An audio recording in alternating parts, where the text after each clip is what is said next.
ഓം നമോ ബ്രഹ്മാദിഭ്യോ ബ്രഹ്മവിദ്യാ സമ്പ്രദായ കർത്തൃഭ്യോ വംശഋഷിഭ്യോ മഹദ്ഭ്യോ ഗുരുഭ്യോ നമ. ഓം നമോ ഗണേഭ്യോ ഗണപതിഭ്യശ്ച വോ നമ. ഓം നമ സഭാഭ്യഃ സഭാപതിഭ്യശ്ച വോ നമ. ക്ഷേത്രം, തന്ത്രി, പ്രസിഡന്റ്, സെക്രട്ടറി, മറ്റ് കമ്മിറ്റി അംഗങ്ങളെ, വേദിയിൽ ഉപവിഷ്ടരായ അധ്യക്ഷൻ, മറ്റു വ്യക്തികളെ, സദസ്സിൽ ഉപസ്ഥിതരായ പുണ്യാത്മാക്കളെ, എല്ലാവർക്കും പ്രത്യേകം സ്നേഹാദരവോടെ വന്ദനവും സ്വാഗതവും ധന്യവാദവും സമർപ്പിക്കുന്നു. ഇന്ന് ഈ വിഷയം ഇവിടെ ചർച്ച ചെയ്യപ്പെടുന്നത് ശബരിമല ക്ഷേത്രത്തിൽ ദർശനം ചെയ്യുവാൻ പോകുന്ന ഒരു ഭക്തൻ ആചരിക്കുന്ന, അനുഷ്ഠിക്കുന്ന, രണ്ടും പ്രാധാന്യമാണ്. ആചരിക്കുകയും അനുഷ്ഠിക്കുകയും ചെയ്യുന്നുണ്ട്. ഈ വിഷയങ്ങളെക്കുറിച്ച് ചെറിയ ചെറിയ കാര്യങ്ങളാണ് പറയുന്നത്.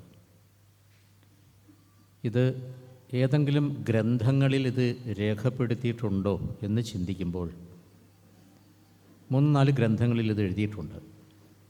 വളരെ വർഷങ്ങൾക്ക് മുമ്പ് രചിച്ച ഗ്രന്ഥങ്ങളിൽ ഇതുണ്ട്.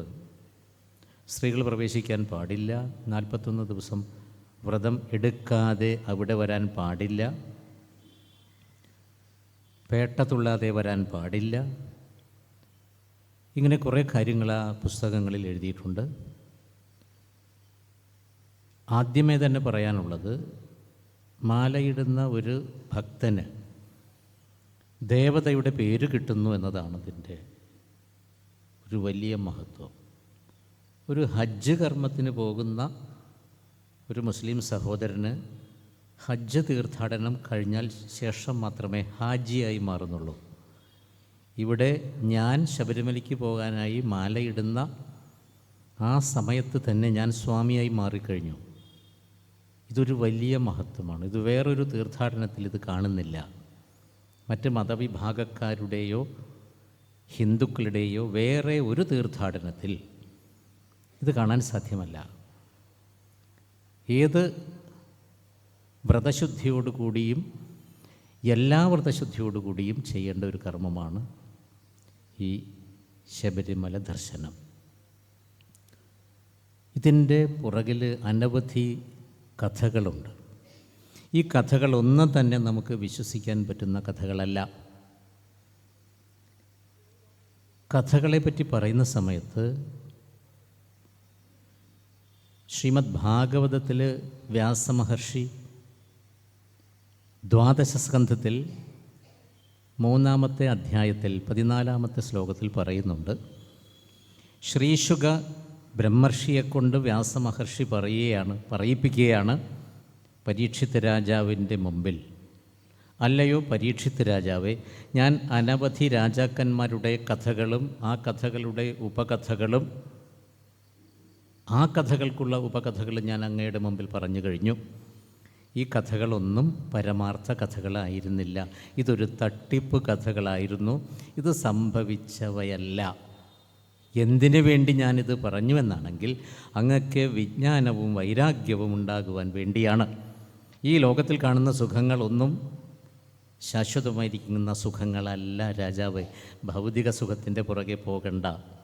ഭൗതിക സുഖത്തിൻ്റെ പുറകെ പോകാതെ ആത്മീയ സുഖത്തിലേക്ക് പ്രവേശിക്കുന്ന സമയത്ത് ഇത് പ്രവേശിക്കാൻ സാധാരണക്കാർക്ക് സാധ്യമല്ല. വേദം എന്ന് പറയുന്നത് സനാതന ധർമ്മത്തിൻ്റെ അടിസ്ഥാന ഗ്രന്ഥങ്ങളാണ്. ഈ വേദം നമുക്ക് തുടർന്ന് പോകാൻ, അത് വായിച്ചു കഴിഞ്ഞാൽ മനസ്സിലാവുന്നില്ല.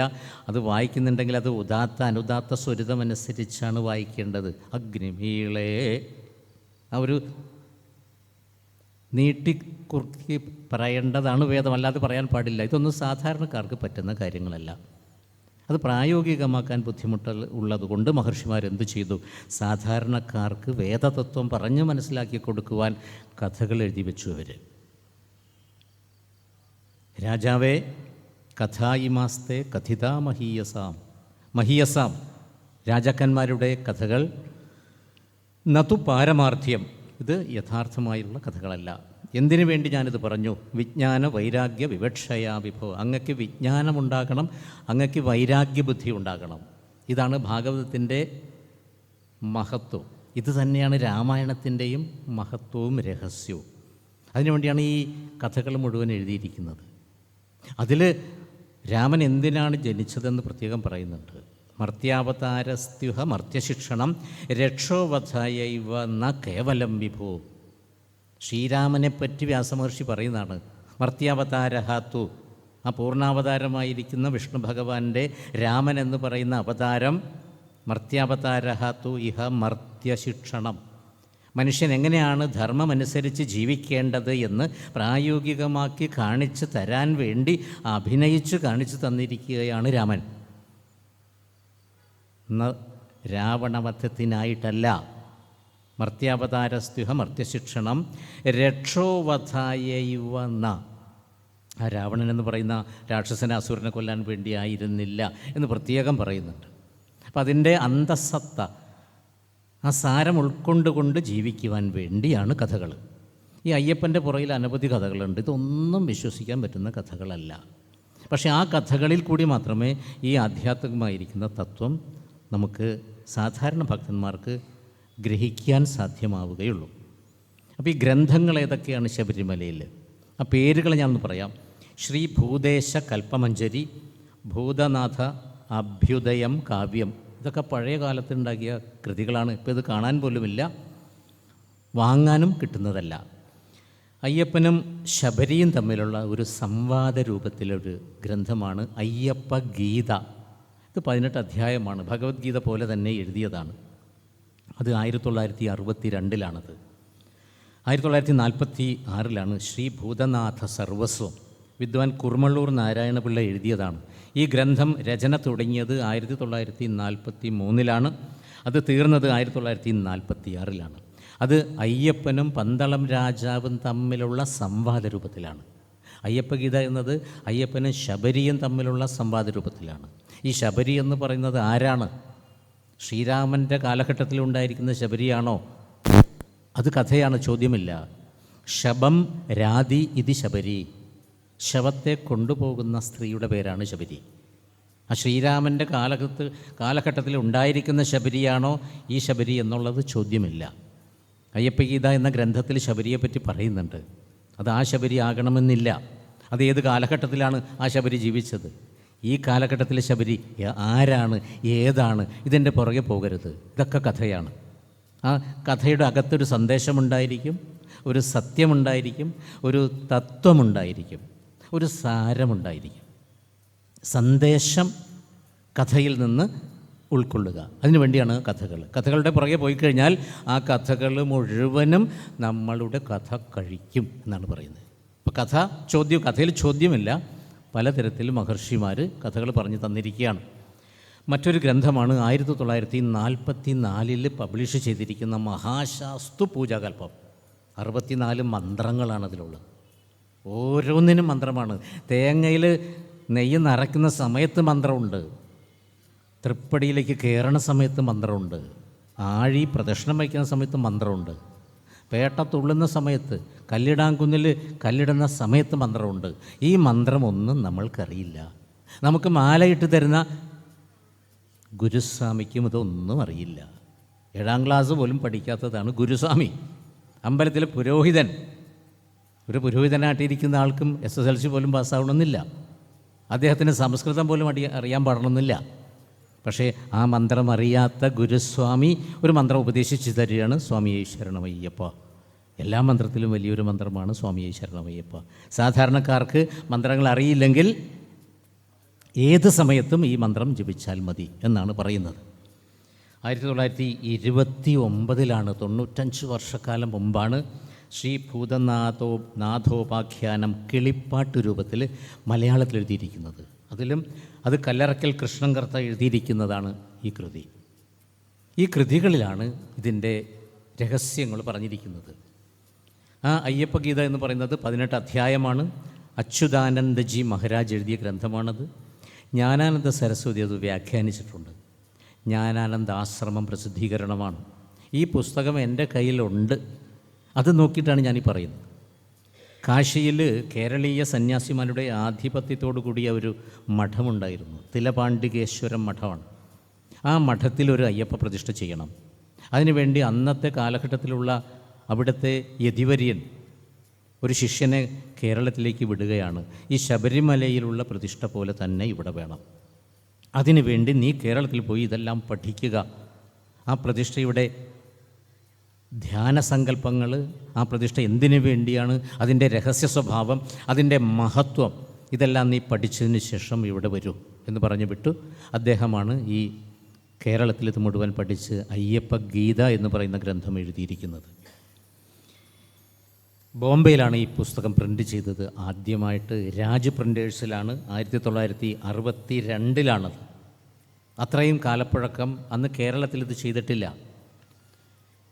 അയ്യപ്പസ്വാമിയുടെ ചരിത്രമാണ് ഈ ഗ്രന്ഥത്തിലെ ആദ്യത്തെ അധ്യായം. രണ്ടാമത്തെ അധ്യായത്തിലാണ് ഗുരുശിഷ്യ രൂപത്തിൽ ശബരിയും അയ്യപ്പനും തമ്മിൽ സംസാരിക്കുന്നത്. ശബരി ചില ചോദ്യങ്ങൾ അയ്യപ്പനോട് ചോദിക്കുന്നു. അയ്യപ്പൻ അതിന് മറുപടി പറയുന്നു. ഇത് കൃഷ്ണനും അർജുനനും തമ്മിലുള്ള സംവാദ രൂപത്തിൽ എങ്ങനെയാണോ അന്ന് ഭഗവത്ഗീത രചിക്കപ്പെട്ടത്, അതുപോലെ അയ്യപ്പനും ശബരിയും തമ്മിലുള്ള സംവാദ രൂപത്തിലാണ് ഈ കൃതി രചിച്ചിരിക്കുന്നത്. മൂന്നാമത്തെ അധ്യായത്തിലാണ് ശബരിയുടെ ശങ്ക. പല ചോദ്യങ്ങൾ ശബരി ചോദിക്കുന്നുണ്ട്, ഇതിന് മറുപടി പറയുകയാണ്. നാലാമത്തെ അധ്യായത്തിലാണ് തത്വോപദേശം ചെയ്യുന്നത്. ഈ തത്വോപദേശം മുഴുവനും ചെയ്തതിന് ശേഷം ശബരിക്ക് ഇതൊന്നും മനസ്സിലാവുന്നില്ല. ശബരി എന്ന് പറയുന്നത് ഒരു കാട്ടാള സ്ത്രീയാണ്. ഈ ശബരി എന്ന് പറയുന്ന സ്ത്രീ എങ്ങനെയാണ് ഇവിടെ ജനിച്ചത്? അതിൻ്റെ പുരാണത്തിൽ പറയുന്നത് വനവാസകാലത്ത് ശ്രീരാമൻ മോക്ഷം കൊടുത്ത കാട്ടാള സ്ത്രീയാണ് ശബരി. ആ ശബരിയാണോ അയ്യപ്പൻ്റെ കൂടെയുള്ള ശബരി എന്ന് ചിന്തിക്കരുത്. പൂർവ്വജന്മത്തിൽ ചിത്രകവചൻ എന്ന ഗന്ധർവൻ, ആ രാജാവിൻ്റെ ഏകപുത്രിയായിരുന്നു മാലിനി. മഹാബ്രഹ്മജ്ഞാനിയായിരുന്ന വീതിഹോത്രൻ അവളെ പരിണയിച്ചു. മാലിനി കൽമാക്ഷൻ എന്ന കിരാതനെ കാമുകനാക്കി രഹസ്യമായിട്ട് സ്നേഹിച്ചു. സ്വന്തം ഭർത്താവിൻ്റെ അറിയിക്കാതെ ഈ രഹസ്യ കാമുകി ബന്ധം അവർ തമ്മിൽ ഉണ്ടായിരുന്നു. ഇത് അറിഞ്ഞു അങ്ങനെ ഭർത്താവിനെ വഞ്ചിച്ചത് മൂലം കാട്ടാള കാമിനിയായി രൂപാന്തരം പ്രാപിക്കട്ടെ എന്ന് പറഞ്ഞ് ഈ ഭർത്താവ് ശപിച്ചു. ശാപമോചനം എങ്ങനെയാണ് കൊടുത്തത്? ശ്രീരാമചന്ദ്രനിൽ നിന്നും ശാപപരിഹാരം കിട്ടുന്നു. ഇങ്ങനെ കാട്ടാള സ്ത്രീയായി മാറിയതിനു ശേഷം മദംഗ മഹർഷിയുടെ പരിസരത്താണ് ഈ ശബരി താമസിച്ചു പോകുന്നത്. ആ മദംഗ മഹർഷിയെ പരിചരിച്ചുകൊണ്ട് അങ്ങനെയാണ് ഈ ശ്രീരാമൻ വന്ന സമയത്ത് ശാപമോക്ഷം കിട്ടിയത്. ഇതാണ് പുരാണത്തിൽ പറയുന്ന കഥ. ഇവിടെ ശബരിയോട് അയ്യപ്പൻ തത്വോപദേശം ചെയ്യുന്ന സമയത്ത് ശബരിക്ക് മനസ്സിലാവുന്നില്ല. ഇത് തന്നെയാണ് അവിടെ കൃഷ്ണൻ്റെ മുമ്പിൽ അർജുനൻ പറഞ്ഞത്. ചഞ്ചലം ഹി മനകൃഷ്ണ പ്രമാധി ബലവദൃഢം. അങ്ങ് പറയുന്നതൊന്നും എനിക്ക് മനസ്സിലാവുന്നില്ല കൃഷ്ണ, എൻ്റെ മനസ്സ് ചഞ്ചലമാണ്. ഈ ആധ്യാത്മികമായിരിക്കുന്ന ഉപദേശം എനിക്ക് ദഹിക്കുന്നില്ല കൃഷ്ണ. അപ്പോഴാണ് കൃഷ്ണൻ പറയുന്നത് അഭ്യാസേനച്ച വൈരാഗ്യേനച്ച ഗൃഹ്യതേ. അഭ്യാസം കൊണ്ടും വൈരാഗ്യബുദ്ധി കൊണ്ടും ഞാനീ പറയുന്നത് നിനക്ക് മനസ്സിലാകും അല്ലയോ അർജുന. ആ അഭ്യാസം കൊണ്ട് പറ്റുമെന്ന് പറയുക. എങ്ങനെയാണ് ഈ അഭ്യാസം? ഒരു പാറയുടെ മുകളിൽ ഒരു കുടം വെള്ളം എടുത്തു വെച്ച് കഴിഞ്ഞാൽ ഈ പാറയ്ക്ക് ഒന്നും തന്നെ സംഭവിക്കില്ല, തേയ്മാനം സംഭവിക്കില്ല. 100 പ്രാവശ്യം അവിടെ തന്നെ വെച്ച് കഴിഞ്ഞാലോ, ഒരു കുടം വെള്ളം ഞാൻ ആ പാറയുടെ മുന്നിൽ വെച്ചു, അതെടുത്തു, പിന്നെ വെച്ചു, അങ്ങനെ 100 പ്രാവശ്യം കഴിയുമ്പോൾ അവിടെ ഒരു തേയ്മാനം സംഭവിക്കാതിരിക്കില്ല. ഇതുപോലെ നിനക്കിത് സാധിക്കും അർജുന. അത് തന്നെ കോപ്പി അടിച്ചു വച്ചിരിക്കുകയാണ് ഈ അയ്യപ്പ ഗീതയിൽ. ശബരി ചോദിക്കുകയാണ്, കർമ്മശാന്തിർ മനഃശാന്തിർ വാസനാക്ഷയ ഏവച കഥം ഭവേത് സരോജാക്ഷ. സരോജാക്ഷ, സരോജം സരസിൽ രോഹനം ചെയ്യുന്നത് താമര. താമരയുടെ കണ്ണിൻ്റെ ശോഭയുള്ള അല്ലയോ അയ്യപ്പ. കർമ്മശാന്തിർ മനഃശാന്തിർ വാസനാക്ഷയ ഏവച കഥം ഭവേത്. കർമ്മശാന്തിയും മനഃശാന്തിയും വാസനാക്ഷയവും എങ്ങനെയാണ് സംഭവിക്കുക? ഇതൊന്ന് പറഞ്ഞു തന്നാലും. ഇത് ശബരി ചോദിച്ചത് ശബരിക്ക് വേണ്ടിയായിരുന്നില്ല, മനുഷ്യരായ നമ്മൾക്ക് വേണ്ടിയായിരുന്നു. അഭ്യാസമാർഗത്തിലൂടെ വൈരാഗ്യം ദൃഢമാക്കണം. അപ്പോൾ മനസ്സ് നിയന്ത്രണാധീനമാകുന്നു. ഭക്തി കൊണ്ട് കർമ്മശാന്തി. അയ്യപ്പൻ പറയാണ്, ഭക്തി കൊണ്ട് കർമ്മശാന്തിയും ജ്ഞാനം കൊണ്ട് മനഃശാന്തിയും വൈരാഗ്യം കൊണ്ട് വാസനാക്ഷയവും സംഭവിക്കും അല്ലയോ ശബരി. ഇനി തത്വവിചാരം കൊണ്ടും ഇത് മൂന്നും സംഭവിക്കും. തത്വത്തെ വിചാരം ചെയ്തു കഴിഞ്ഞാലും ഇത് സംഭവിക്കും. ഗുരുവിൻ്റെ അനുഗ്രഹമുണ്ടെങ്കിലും ഇത് സംഭവിക്കും. ഗീതോപദേശ സമയത്ത് ഹേ യാദവ, ഹേ കൃഷ്ണ, ഹേ സഖേ, ആ യുദ്ധക്കളത്തിൽ തേരിൽ കയറി നിൽക്കുന്ന സമയം വരെ അർജുനൻ കൃഷ്ണനെ 3 സംബോധന മാത്രമേ ചെയ്തിട്ടുള്ളൂ. ഹേ യാദവ, അല്ലയോ യദുവംശത്തിൽ പിറന്നവനെ, ഹേ സഖേ, എൻ്റെ ആത്മസുഹൃത്തേ, ഹേ കൃഷ്ണ, ഹേ യാദവ, ഹേ സഖേ, ഹേ കൃഷ്ണ, ഈ 3 സംബോധന മാത്രമേ ചെയ്തിട്ടുള്ളൂ. പക്ഷേ ആ സമയത്താണ് പെട്ടെന്ന് എൻ്റെ മനസ്സ് ചഞ്ചലമാകുന്നു. ഗാണ്ഡിവം സ്രംസതേ ഹസ്താത്, എൻ്റെ കയ്യിൽ നിന്നും അഗ്നിദേവൻ എനിക്ക് തന്നിരിക്കുന്ന ആ ശക്തിമത്തായിരിക്കുന്ന ഗാണ്ഡിവമായിരിക്കുന്ന ബില്ല് താഴെ വീഴുന്നു. കൃഷ്ണ, എനിക്കിത് യുദ്ധം ചെയ്യാൻ പറ്റുകയില്ല. പെട്ടെന്ന് അർജുനൻ പറയാണ്, ശിഷ്യസ്തേ ശാധിമാം ത്വാം പ്രപന്നം, എന്നെ ഇപ്പോൾ അങ്ങ് ശിഷ്യനായിട്ട് കരുതണം. ഞാനിപ്പോൾ അങ്ങയെ ഗുരുവായിട്ട് സങ്കല്പിച്ചു കഴിഞ്ഞു. ഇതുവരെ ഗുരുസങ്കല്പം ചെയ്തിട്ടുണ്ടായിരുന്നില്ല. ഈ സമയത്താണ് ഗുഹ്യതമം ശാസ്ത്രം, രഹസ്യമായിരിക്കുന്ന ഈ ഗുഹ്യതമമായിരിക്കുന്ന ശാസ്ത്രത്തെ കൃഷ്ണൻ പറഞ്ഞു കൊടുത്തിരിക്കുന്നത്. അതുപോലെ തന്നെയാണ് ഇവിടെ ശബരിയുടെ മുമ്പിലും ഈ അയ്യപ്പൻ പറയുന്നത്. ഭക്തിജ്ഞാന വിരാഗേണ വിചാരേണ ച ശോഭനെ, ഭക്തി കൊണ്ടും ജ്ഞാനം കൊണ്ടും വൈരാഗ്യം കൊണ്ടും വിചാരം കൊണ്ടും നിനക്കത് സാധിക്കും. അഥവാ ഗുരുസേവയ, ഒരു ഗുരുവിനെ സേവിച്ചു കഴിഞ്ഞാലും ഇത് കിട്ടും. പഞ്ചഭൂതാത്മകമായിരിക്കുന്ന തത്വങ്ങളാണ് ആ 18 പടികളുടെ തത്വം. ഈ 18 പടികൾ എന്താണ്, അതിൻ്റെ രഹസ്യ സ്വഭാവം എന്താണ് എന്ന് അയ്യപ്പൻ ശബരിക്ക് പറഞ്ഞു കൊടുക്കുന്നുണ്ട്. ആ 18 പടികളുടെ സ്വഭാവം എന്താണ്? ആദ്യം തന്നെ പഞ്ചഭൂതാത്മകമായിരിക്കുന്ന പ്രകൃതി തത്വങ്ങൾ, പൃഥിവി, അപ്പ്, തേജസ്, വായു, ആകാശം, ഇത് അന്തര്യാമിയായിരിക്കുന്ന ആത്മാവിനെ ആവരണം ചെയ്തിരിക്കുന്നു. മനുഷ്യൻ്റെ ശരീരത്തിലുള്ള അകത്തിരിക്കുന്ന ആത്മാവിനെ പഞ്ചഭൂതാത്മകമായിരിക്കുന്ന പ്രകൃതി തത്വങ്ങൾ ആവരണം ചെയ്തിരിക്കുന്നു. അതുകൊണ്ട് സത്യം എന്താണ് എന്ന് നമുക്കറിയാൻ പറ്റുന്നതല്ല. പൃഥിവ്യ, തേജോ, വായു, ആകാശം, ഇതാണ് പഞ്ചഭൂതങ്ങൾ. ഇത് മറച്ചു വച്ചിരിക്കുകയാണ് ഈ മനുഷ്യ ശരീരത്തെ. ഒരു മനുഷ്യന് 3 തരത്തിലുള്ള ശരീരമുണ്ട്: സ്ഥൂല ശരീരം, സൂക്ഷ്മ ശരീരം, കാരണ ശരീരം. സ്ഥൂല ശരീരമാണ് നമ്മളിപ്പോൾ കാണുന്നത്. ഞാൻ നിങ്ങളെ കാണുന്നു, നിങ്ങൾ എന്നെ കാണുന്നു. എൻ്റെ സ്ഥൂല ശരീരമാണ് നിങ്ങൾ കാണുന്നത്. എൻ്റെ സൂക്ഷ്മ ശരീരം നിങ്ങൾക്ക് കാണാൻ സാധ്യമല്ല. നിങ്ങളുടെ സൂക്ഷ്മ ശരീരം എനിക്കും കാണാൻ സാധ്യമല്ല. അത് അന്ധക്കരണവൃത്തിയാണ്. കാരണശരീരം എന്താണെന്നുള്ളത് വളരെ വിശദീകരിക്കേണ്ട, കുറേ സമയം വിശദീകരിച്ചാലേ പറ്റുള്ളൂ.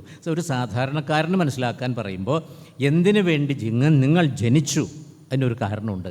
അത് കഴിഞ്ഞ ജന്മത്തിൻ്റെ കാരണമാണ്. അതാണ് കാരണശരീരം എന്ന് തൽക്കാലം മനസ്സിലാക്കുക. ഇവിടെ കാരണശരീരം വിടുക, മറ്റ് 2 ശരീരങ്ങൾക്ക് പ്രാധാന്യം കൊടുക്കുക: സ്ഥൂല ശരീരം, സൂക്ഷ്മ ശരീരം. മനുഷ്യ ശരീരത്തിൽ 5 കോശങ്ങളുള്ളത് കൊണ്ടും ആത്മാവിനെ അറിയുന്നില്ല.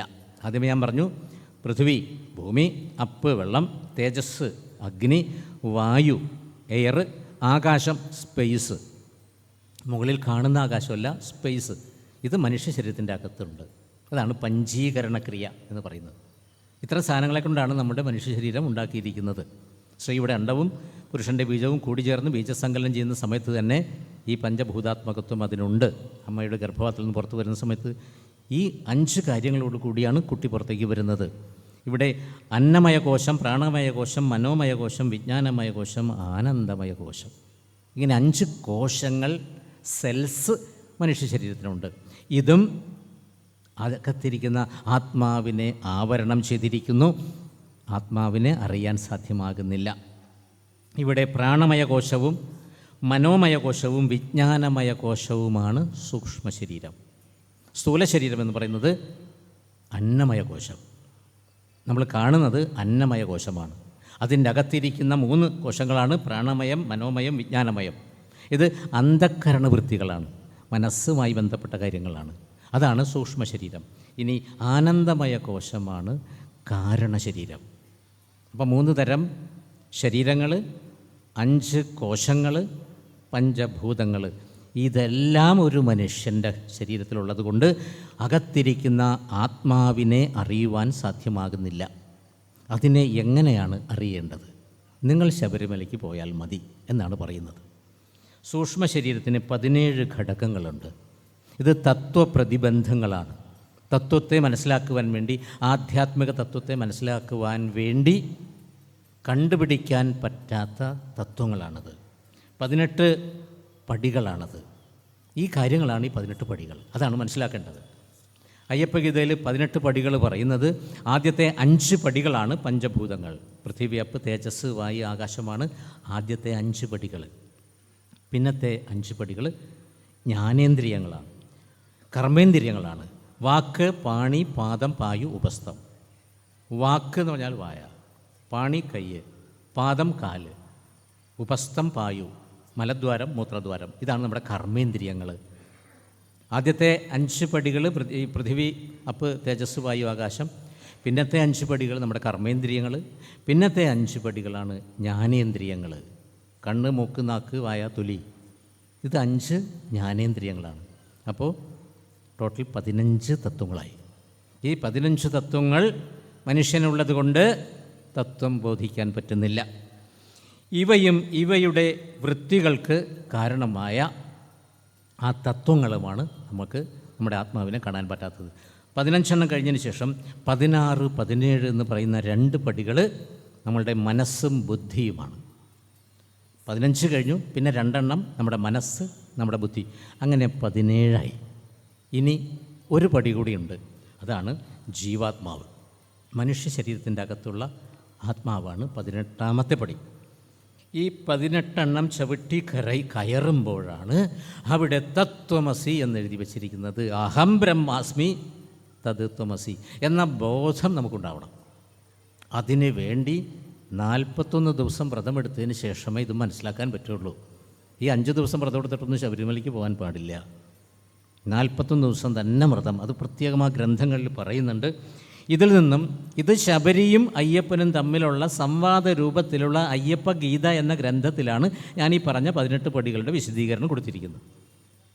ഇനി പന്തളം രാജാവും അയ്യപ്പനും തമ്മിലുള്ള ആ സംവാദ രൂപത്തിലുള്ള ഗ്രന്ഥമാണ് ശ്രീ ഭൂതനാഥ സർവസ്വം. അതിലാണ് 10ാമത്തെ അധ്യായത്തിൽ 20-21 ശ്ലോകങ്ങളിൽ പറയുന്നത്, സോപാനാനി കുരുഷ്വാധ മത്പൂർവേ അഷ്ടാദശൈവധോഭോ. രാജാവിൻ്റെ മുമ്പിൽ അയ്യപ്പൻ്റെ കൃത്യനിർവഹണം കഴിഞ്ഞു, ഞാൻ പോകാൻ സമയമായിരിക്കുന്നു, അല്ലയോ അച്ഛാ, വളർത്തച്ഛനാണ്. ആ സമയത്ത് വളരെ വിഷമിക്കുകയാണ് പന്തളം രാജാവ്. എനിക്ക് തിരോധാനം ചെയ്യുവാൻ സമയമായിരിക്കുന്നു, എൻ്റെ അവതാരത്തിൻ്റെ ഉദ്ദേശം സബലീകൃതമായിരിക്കുന്നു, മഹിഷിയെ കൊന്നു, എല്ലാം കഴിഞ്ഞു, ഞാൻ ദേ പോകാൻ പോവുകയാണ് എന്ന് പറഞ്ഞ സമയത്ത് വളരെ വിഷമത്തോടുകൂടി കരഞ്ഞു രാജാവ്. ഇത്രയും നല്ലൊരു മകനെ നഷ്ടപ്പെടാൻ പോവുകയാണ്. ദേവതുല്യമായിരിക്കുന്ന മകനാണ് എന്ന് മനസ്സിലായി അയ്യപ്പൻ. ഇത് നഷ്ടം വരിക എന്ന് പറയുമ്പോൾ നിസ്സാരമായ കാര്യമല്ല. രാജാവ് കരയുകയാണ്.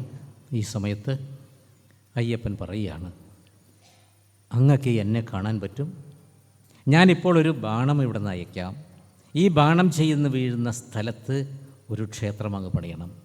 അതിന് 18 പടികൾ ഉണ്ടായിരിക്കണം. അവിടെ 18 പടികൾ പറയുന്നത് കുറച്ച് വ്യത്യാസപ്പെട്ടിട്ടാണ്. മതപൂർവേ അഷ്ടാദശൈവ ഭോഹോ, അതിൽ 18 പടികൾ ആദ്യം പറയുന്നത്. ആദ്യത്തേത് പഞ്ചേന്ദ്രിയാണി അഷ്ടരാകാൻ. അവിടെ പന്തളം രാജാവിനോട് അയ്യപ്പൻ പറയുന്നത് ആദ്യത്തെ 5 പടികളാണ് കർമ്മേന്ദ്രിയങ്ങൾ. വാക്ക്, പാണി, പാദം, പായു, ഉപസ്ഥം. അഷ്ടരാഗാൻ. പിന്നത്തെ 8 പടികൾ 8 രാഗങ്ങളാണ്. വിദ്യ, അവിദ്യ, പിന്നെ 3 ഗുണങ്ങൾ, രജോ ഗുണം, തമോ ഗുണം, സത്വഗുണം. യഹ ത്യാജ്യതേ നൃപശ്രേഷ്ഠ. ഇത്രയും കാര്യങ്ങൾ ത്യജിച്ചുകൊണ്ട്, അല്ലയോ രാജാവേ നൃപശ്രേഷ്ഠ, സഹ മാം പശ്യതി, എന്നെ കാണുകയാണെങ്കിൽ, നിർഗുണനായിരിക്കുന്ന എന്നെ കാണുകയാണെങ്കിൽ അങ്ങക്ക് എന്നെ അനുഭവിക്കാൻ പറ്റും. ഇത് അയ്യപ്പൻ രാജാവിനോട് പറഞ്ഞത് നമുക്ക് വേണ്ടിയാണ്, നമ്മളോടാണ് പറഞ്ഞിരിക്കുന്നത്. അവിടെ കൃഷ്ണൻ പ്രത്യേകം പറയുന്നുണ്ട്, നിമിത്തമാത്രം ഭവ സവ്യസാജിൻ. നിന്നെ നിമിത്തമാക്കിക്കൊണ്ട് നിന്നോട് മാത്രമാണ് ഞാനിത് പറയുന്നത്. നിന്നെ നിമിത്തമാക്കിക്കൊണ്ട് എന്ന് പറയുന്നത് ഈ ഭൂലോകത്തുള്ള എല്ലാ മനുഷ്യരോടും കൂടിയാണ് ഞാനിത് പറയുന്നത്.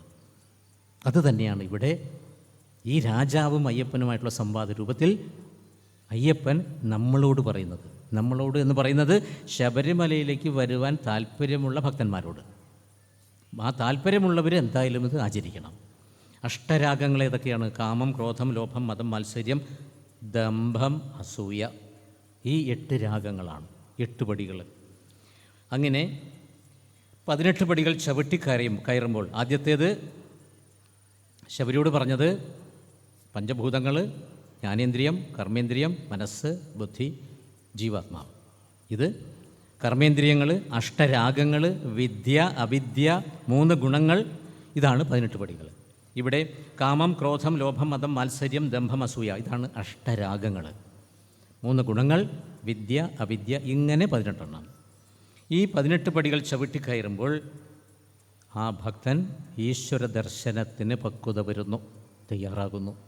അയ്യപ്പൻ എന്ന് പറയുന്ന ദേവതയെ കാണണമെങ്കിൽ 18 പടികൾ കയറി ചെല്ലുന്ന സമയത്ത് ഒരു ബോധമുദിക്കണം. ഇത് ഞാൻ തന്നെയാണ്. അഹം ബ്രഹ്മാസ്മി മഹാവാക്യമാണ്, ഉപനിഷത് വാക്യമാണ്. അവിടെ തത്വമസി എന്ന് എഴുതി വച്ചിരിക്കുന്നത് പണ്ട് കാലത്ത് ചിന്മയാനന്ദ സ്വാമിജി എഴുതി വയ്ക്കാൻ പറഞ്ഞിട്ട് എഴുതി വച്ചിരിക്കുകയാണ്. അയ്യപ്പൻ പ്രതിഷ്ഠ സമയത്തുള്ളൊന്നും അവിടെ എഴുതി വച്ചിട്ടില്ല. ഈ ഒരു ബോധം ഭക്തൻ ഉണ്ടാകണമെങ്കിൽ ഈ ഒരു വരി സംസ്കൃത ഭാഷയിൽ അത് എഴുതി വച്ചിരിക്കണം. അങ്ങനെ സ്വാമിജി പറഞ്ഞിട്ട് എഴുതി വച്ചിരിക്കുകയാണത്. 2 ആത്മാക്കളും ഒന്ന് തന്നെ എന്ന ബോധമാണ് വേണ്ടത്. ഞാൻ ശബരിമലയിലേക്ക് മാലയിട്ട് പോകുന്ന ഭക്തനും അകത്തിരിക്കുന്ന അയ്യപ്പനും ഒന്ന് തന്നെ എന്ന ബോധമണ്ഡലത്തിലേക്ക് ഞാനാകുന്ന ഭക്തൻ പ്രവേശിക്കണം. എൻ്റെ ബോധമണ്ഡലം അതിന് തയ്യാറാകണം. ഇതാണ് ഇതിൻ്റെ ലക്ഷ്യം. 2 ആത്മാക്കളും ഒന്ന് തന്നെ എന്ന തത്വം ആ സമയത്ത് 40 ദിവസം വ്രതമെടുത്ത് 18 പടി കയറി തത്വമസി വായിക്കുന്ന സമയത്ത് എനിക്ക് ഉണ്ടാകാൻ പോവുകയാണ്. ഇതിന് വ്രതനിഷ്ഠ വളരെ പ്രധാനമാണ്. തത്വമസി വായിക്കുന്ന സമയത്ത് അഹം ബ്രഹ്മാസ്മി എന്ന ബോധമുണ്ടാകുന്നു. ആ അയ്യപ്പ വിഗ്രഹം കാണുന്ന സമയത്ത്, ആ ശ്രീകോവിലിൻ്റെ മുമ്പിൽ ഞാൻ നിൽക്കുന്ന സമയത്ത് എനിക്ക് ഈ ബോധം ഉദിക്കണം. ആ 18 എന്ന് പറയുന്ന പടികൾ അനവധി രഹസ്യങ്ങൾ ഉൾക്കൊണ്ടിട്ടുള്ളതാണ്. 18 എന്ന സംഖ്യ ഹിന്ദു ധർമ്മശാസ്ത്രത്തിൽ വളരെ പ്രധാനപ്പെട്ടതാണ്. ധർമ്മശാസ്ത്രങ്ങൾ 18ആണ്. 18 പുരാണങ്ങളാണ് വ്യാസമഹർഷി എഴുതിയത്. 18 ഉപപുരാണങ്ങൾ എഴുതി. 18 മലകളുണ്ട്. 18 സിദ്ധന്മാരുണ്ട്. കുണ്ടലിനി ശക്തിയുമായി ബന്ധപ്പെട്ട് കിടക്കുന്ന അക്ഷരങ്ങൾ മൊത്തം 18ആണ്. ഗീത 18 അധ്യായമാണ്. 18 സ്മൃതികളാണ്. ധർമ്മശാസ്ത്രങ്ങൾ 18. 18 വിദ്യകൾ, 18 വാദ്യങ്ങൾ, 18 അടവുകൾ. 18ാമത്തെ അടവ് ഞാൻ പയറ്റി നമ്മൾ പറയും. അടവുകൾ 18ആണ്. മഹാഭാരത പർവം 18ആണ്. മഹാഭാരത യുദ്ധം നടന്ന ദിവസം 18ആണ്. മഹാഭാരതത്തിൽ പങ്കെടുത്ത അക്ഷൗഹിണികൾ മൊത്തം 18ആണ്.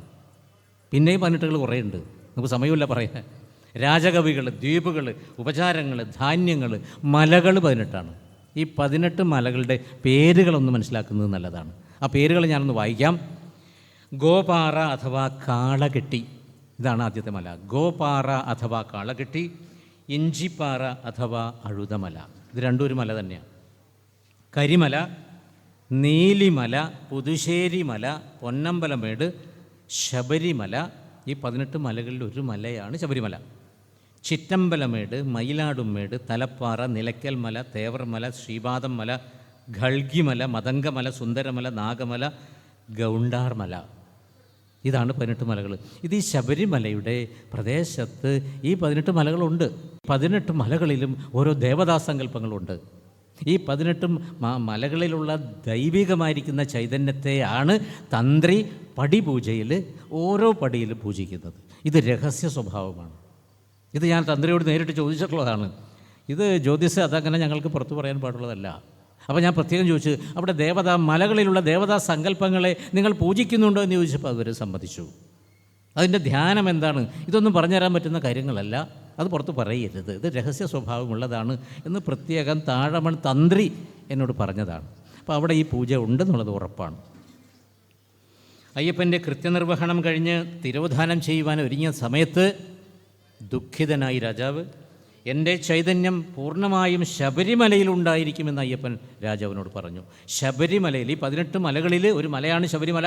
ആ ശബരിമലയിൽ എൻ്റെ പൂർണ്ണമായിരിക്കുന്ന ചൈതന്യം ഉണ്ടായിരിക്കും. ശ്രീഭൂതനാഥ സർവസ്വത്തിൽ എൻ്റെ ക്ഷേത്രം നിർമ്മിക്കുന്നതിന് തക്കതായ സ്ഥാനം നിർണ്ണയിക്കുവാൻ പറ്റിയ സ്ഥലം ഏതാണ് എന്ന് അയ്യപ്പൻ പറയുകയാണ്. ഞാൻ ശരമയക്കുന്നു. ഇപ്പോൾ ഒരു അസ്ത്രം എൻ്റെ വില്ലിൽ നിന്ന് ഞാൻ അയക്കുകയാണ്. ഈ ശരം ചെന്ന് വീഴുന്ന സ്ഥലത്താണ് ക്ഷേത്രം പണിയേണ്ടത്. ഇത് വളരെ ദൂരത്തിലാണ് ഈ ശരം ചെന്ന് പതിക്കാൻ പോകുന്നത്. ഈ ശരം എവിടെയാണ് പതിക്കുന്നത് എന്ന് കാണുവാനുള്ള ശക്തി രാജാവിൻ്റെ കണ്ണുകൾക്കില്ല. അതുകൊണ്ട് ഇപ്പോൾ ഞാൻ ഒരു ദിവ്യദൃഷ്ടി ദാനം ചെയ്യാൻ പോവുകയാണ്. ഇത് തന്നെ അന്ന് വിശ്വരൂപ ദർശനം കാണിക്കാൻ പോകുന്ന സമയത്ത് അർജുനൻ്റെ മുമ്പിൽ ദിവ്യദൃഷ്ടി ദദാമ്യഹം എന്ന് കൃഷ്ണൻ പറയുന്നുണ്ട്. എൻ്റെ ഈ കുറേ കയ്യും കാലൊക്കെയുള്ള രൂപം കാണാൻ നിൻ്റെ മനുഷ്യസഹജമായ കണ്ണിന് പറ്റില്ല അർജുന. അതിനു വേണ്ടി കുറച്ച് സമയത്തേക്കൊരു ടെലസ്കോപ്പിക് ഐ ഞാൻ തരാം. എൻ്റെ മുഴുവൻ കാണണമെന്നുണ്ടെങ്കിൽ ഒരു ടെലസ്കോപ്പായിരിക്കണം, മുഴുവൻ കാണാൻ പറ്റുന്ന ഒരു ശക്തി, ദിവ്യമായിരിക്കുന്ന ദൃഷ്ടി ഞാനിപ്പോൾ നിനക്ക് ദാനം ചെയ്യാമെന്ന് പറഞ്ഞ് ദിവ്യം ദൃഷ്ടി ദദാമ്യഹം എന്നവിടെ പ്രത്യേകം ഭഗവത്ഗീതയിൽ ശ്ലോകമുള്ളതാണ്. വിശ്വരൂപ ദർശനം കാണുവാൻ വേണ്ടി ദിവ്യദൃഷ്ടി കൊടുത്തതുപോലെ തന്നെ എൻ്റെ അസ്ത്രം വീഴാൻ പോകുന്ന സ്ഥലത്ത് നിനക്ക് കാണണമെങ്കിൽ ഞാനിപ്പോൾ ദിവ്യദൃഷ്ടി ദാനം ചെയ്യാം. അങ്ങനെ ഒരു കണ്ണ് കൊടുത്തതിന് ശേഷമാണ് ഈ സ്ഥലം രാജാവ് കണ്ടത്. അവിടെയാണ് രാജാവ് ക്ഷേത്രം പണിയിച്ചത് എന്നാണ് ആ ഗ്രന്ഥത്തിൽ എഴുതി വച്ചിരിക്കുന്നത്. മമ ക്ഷേത്രരചനാ സ്ഥലം ദ്രഷ്ടും ഇച്ഛസി, കാണുവാൻ ആഗ്രഹിക്കുന്നു നീ എങ്കിൽ മുഞ്ചാമി ഏകം ബാണം തു, ഒരു ബാണത്തെ ഞാൻ മോചിപ്പിക്കുന്നു.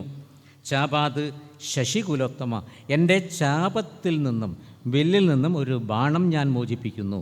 ഇത് വീഴുന്ന സ്ഥലം അവിടെയാണ് ക്ഷേത്രം പണിയേണ്ടത്. തത്ര മധുക്ഷേത്രം ഉത്തമം രജയസ മഹാഭാഗ തത് ദ്രഷ്ടും ദിവ്യലോചനം. ഇതാ ഗ്രന്ഥത്തിലുള്ള വരികളാണ് ഞാൻ വായിക്കുന്നത്. അയ്യപ്പഗീതയിൽ പറയുന്നു, പഞ്ചലോഹ നിർമ്മിതമായിരിക്കുന്ന വിഗ്രഹം വേണം. അയ്യപ്പൻ ശബരിയോട് പറയുകയാണ്, പഞ്ചലോഹ വിഗ്രഹം വേണം. വർഷം തോറും മാഘമാസ സംക്രാന്തിയിൽ മഹോത്സവം ആചരിക്കണം. ഭക്തജനങ്ങളുടെ നിവൃത്തി വരുത്തുവാൻ വേണ്ടി നാളികേരം, കൽപ്പൂരം, പുഷ്പം, ദീപം ഇവ എനിക്ക് ഏറ്റവും ഇഷ്ടമാകുന്നു. ഇതെല്ലാം നിങ്ങൾ കൊണ്ടുവരണം. ഇവ നെയ്യ് കൊണ്ട് അഭിഷേകം ചെയ്തു കഴിഞ്ഞാൽ ഞാൻ ഏറ്റവും സന്തുഷ്ടനായിരിക്കും എന്ന് അയ്യപ്പൻ ശബരിയോട് പറയുന്നു. ഘൃതസ്നാനേന സന്തുഷ്ടോ ഭവിഷ്യാമി വിശേഷതഃ. കൽപ്പൂരം, ചന്ദനത്തിരി, നാളികേരം ഇതൊക്കെ നിങ്ങൾക്ക് കൊണ്ടുവരാം. പക്ഷേ എനിക്ക് ഏറ്റവും ഇഷ്ടപ്പെട്ടത് നെയ്യ് കൊണ്ട് അഭിഷേകം ചെയ്യുന്നതിലാണ്. ഘൃതസ്നാനേന, സ്നാനം കുളി, നെയ്യ് കൊണ്ട് എന്നെ കുളിപ്പിക്കുന്നത് എനിക്ക് വളരെ ഇഷ്ടമായിരിക്കും. വിശേഷതഃ, സാമാന്യനല്ല, വിശേഷണ വിധിയാണ് നാളികേരത്തിലുള്ള ആ കുളി. നാളികേരത്തിൽ കൊണ്ടുവരുന്ന, അത് നാളികേരത്തിൽ തന്നെ കൊണ്ടുവരണം. ഇത് പ്ലാസ്റ്റിക് പാത്രം പറ്റില്ല, ഇരുമ്പിൻ്റെ പാത്രം പറ്റില്ല, കല്ലിൻ്റെ ഭരണി പറ്റില്ല, നാളികേരത്തിൽ തന്നെ വേണം. അതിന് പ്രത്യേകം വിധി പറയുന്നുണ്ട്. അശുദ്ധമായിരിക്കുന്ന സ്ത്രീകൾ വരാൻ പാടില്ല എന്ന് അയ്യപ്പഗീതയിൽ പറഞ്ഞിരിക്കുകയാണ്. ധർമ്മഭ്രഷ്ടാസ്തു യാ നാര്യഃ പാംസുലാഹ ദോഷദൂഷിതാഹ താസാം നൈവാധികാരോസ്തി പ്രവേശേ മമ ദർശനെ. ധർമ്മഭ്രഷ്ടാഹ തു നാര്യഃ, ധർമ്മത്തിൽ നിന്നും ഭ്രഷ്ട് കൽപ്പിച്ച നാരിമാർ എൻ്റെ മുമ്പിൽ വരരുത്. ധർമ്മത്തിൽ നിന്നും ഭ്രഷ്ട് കൽപ്പിച്ചവർ ചിലർ അന്ന് കയറിയിട്ടുണ്ട് മുകളിലേക്ക്. ചില മുസ്ലിം പെണ്ണുകളൊക്കെ കയറിയിട്ടുണ്ടല്ലോ. ഇവരൊക്കെ ധർമ്മത്തിൽ നിന്നും ഭ്രഷ്ട് കൽപ്പിച്ചതാണ്. കെട്ട് നിറയുടെ അകത്ത് ആ കെട്ടിൽ കൊണ്ടുവന്ന സാധനങ്ങളൊക്കെ, ചില സാധനങ്ങളുണ്ടായിരുന്നു അവരുടെ സ്പെഷ്യൽ സാധനങ്ങൾ. ഇതൊന്നും എനിക്കിഷ്ടപ്പെട്ട സാധനങ്ങളല്ല. എനിക്കിഷ്ടപ്പെട്ട സാധനങ്ങൾ കൊണ്ടുവരണം. അത് ധർമ്മമനുസരിക്കുന്ന സ്ത്രീകളായിരിക്കണം, വയസ്സിൻ്റെ ക്രമമനുസരിച്ചുള്ള സ്ത്രീകളായിരിക്കണം. പാംസുലാഹ, പാംസുല എന്ന് പറഞ്ഞാൽ ആർത്തവം നിൽക്കാത്തവർ, ആർത്തവം നടന്നുകൊണ്ടിരിക്കുന്ന സ്ത്രീകൾ. 15 വയസ്സിന് ശേഷം 50 വയസ്സ് കാലഘട്ടത്തിലുള്ളവർ വരാൻ പാടില്ല എന്നവിടെ പ്രത്യേകം പറയുന്നുണ്ട്. താസാം നൈവാധികാരോസ്തി അധികാരഃ ന മമ പ്രവേശേ മമ സന്നിധൗ, എൻ്റെ സന്നിധിയിൽ പ്രവേശിക്കുവാനുള്ള അധികാരം ആർത്തവം നിൽക്കാത്ത സ്ത്രീകൾക്ക് ഇല്ല എന്ന് അയ്യപ്പൻ പറയുന്നുണ്ട്. ഇതെന്തിനു വേണ്ടിയാണ്? ഇത് ഇത്ര ശത്രുക്കളാണോ നിങ്ങൾ, ഈ പെണ്ണുങ്ങൾ? ഈ ആർത്തവം നിൽക്കാത്ത പെണ്ണുങ്ങൾ അയ്യപ്പൻ്റെ ശത്രുക്കളല്ല. ഞാനിവിടെ നൈഷ്ഠിക ബ്രഹ്മചാരിയോട് കൂടി ഇരിക്കുന്ന ഒരു ചൈതന്യമാണ്. ഹരിഹരപുത്രനാണ്. ഹരിയും ഹരനും പുരുഷന്മാരാണ്. ഇനി ഈ അയ്യപ്പൻ തന്നെ ഭാര്യയോടുകൂടി അയ്യപ്പൻ വേറെയുണ്ട്, മകനോടും ഭാര്യയോടും കൂടി അയ്യപ്പൻ വേറെയുണ്ട്. അവിടെ ആർക്ക് വേണമെങ്കിൽ നിങ്ങൾക്ക് പോകാം. അശുദ്ധി ഉള്ള സമയത്ത് പോകരുതെന്ന് മാത്രം, അശുദ്ധി നിൽക്കാത്തവർക്ക് നിങ്ങൾക്ക് പോകാം. ഇവിടെ നിങ്ങൾ വരണ്ട എന്നാണ് പറയുന്നത്. ഞാനൊരു നൈഷ്ഠിക ബ്രഹ്മചാരി ഭാവത്തിലാണ് ഇവിടെ ഇരിക്കുന്നത്. അതുകൊണ്ട് നിങ്ങളിവിടെ വരരുത്. നിങ്ങൾ എൻ്റെ ശത്രുക്കളായിട്ടുള്ളതല്ല. മാത്രമല്ല 41 ദിവസം വ്രതമെടുക്കാൻ നിങ്ങൾക്ക് പറ്റുകയില്ല. 41 ദിവസം വ്രതം എന്നുള്ളത് ഇതിൻ്റെ അടിസ്ഥാനപരമായിരിക്കുന്ന ഒരു നിയമമാണിത്. കർശനമായ നിഷ്കർഷതയോടുകൂടി ആചരിക്കേണ്ട നിയമമാണ് 41 ദിവസം. ഇത് നിങ്ങൾക്കൊണ്ട് പറ്റില്ല. നിങ്ങൾ 30 ദിവസം കഴിയുമ്പോൾ അശുദ്ധിയാവും. ഇനി കെട്ടും നിറച്ച് നിങ്ങൾ പോണ സമയത്ത് നിങ്ങളുടെ ശരീരം അതിന് പറ്റുന്നതല്ല. ഒരു പുരുഷൻ കെട്ടും നിറച്ച് പോകുന്ന പോലെ അല്ല സ്ത്രീ. ഭാരപ്പെട്ട സാധനങ്ങൾ കൊണ്ടുപോകുന്ന സമയത്ത് ഏത് സമയത്തും സ്ത്രീകളുടെ ആർത്തവാശുദ്ധി സമയമല്ലെങ്കിലും അവർക്ക് ചിലപ്പോൾ രക്തസ്രാവം ഉണ്ടാവാം.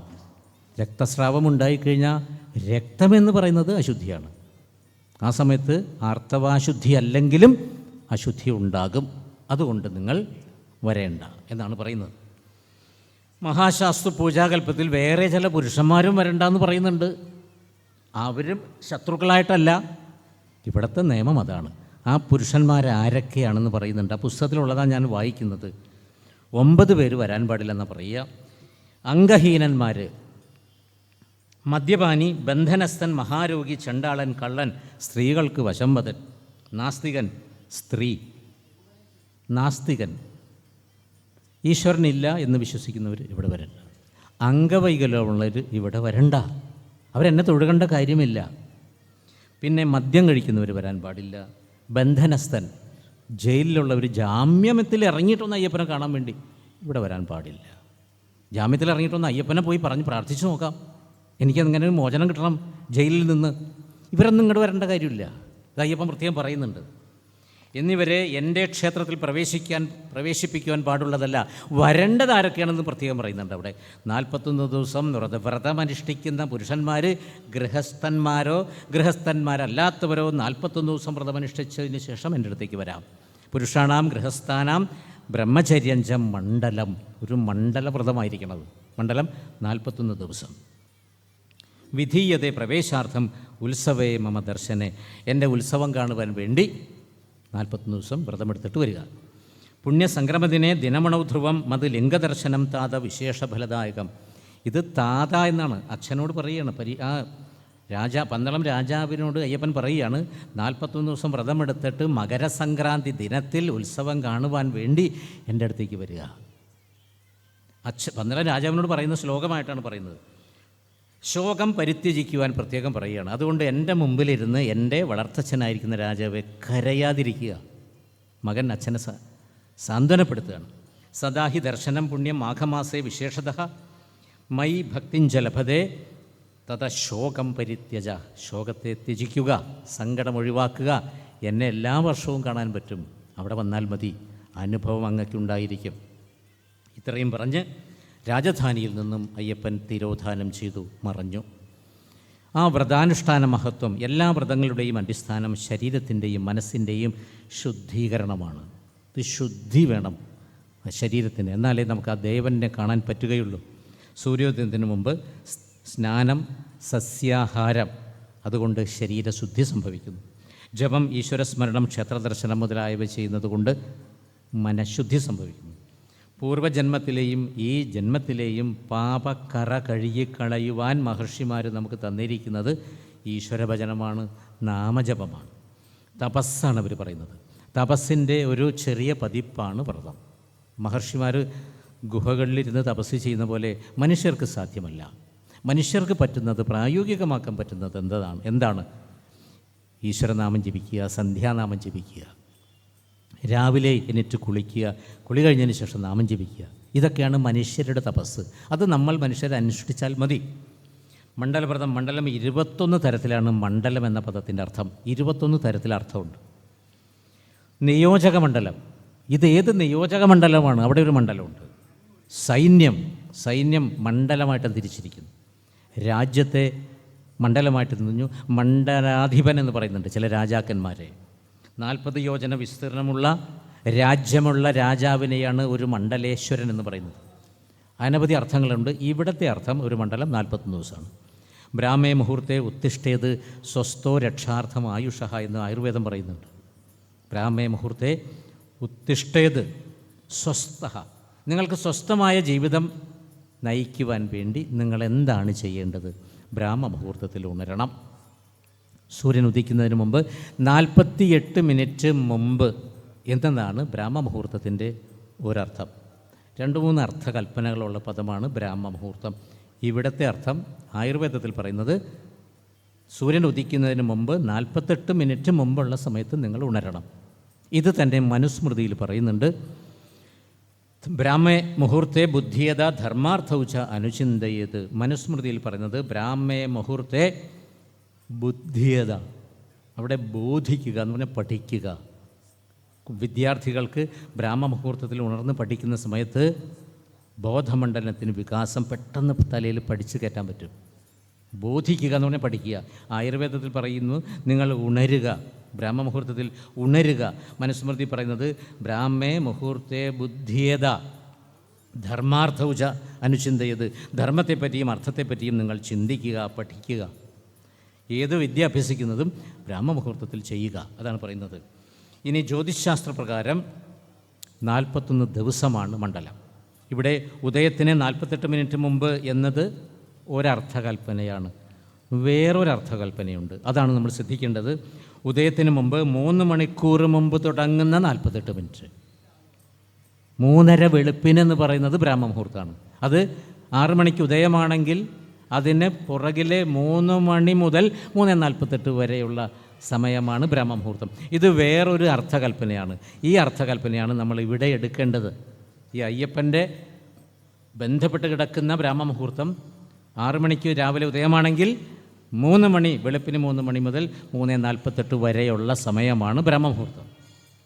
യാമം എന്നാൽ രാത്രേശ പശ്ചിമേയാമേ മുഹൂർത്തോ ബ്രാഹ്മവിച്ചത്, രാത്രിയുടെ പശ്ചിമയാമം. ഇതെല്ലാം പ്രമാണസഹിതം പറയാൻ വിശദീകരിക്കാൻ പറ്റുന്നതാണ്, നമുക്ക് മുഴുവൻ സമയമില്ല.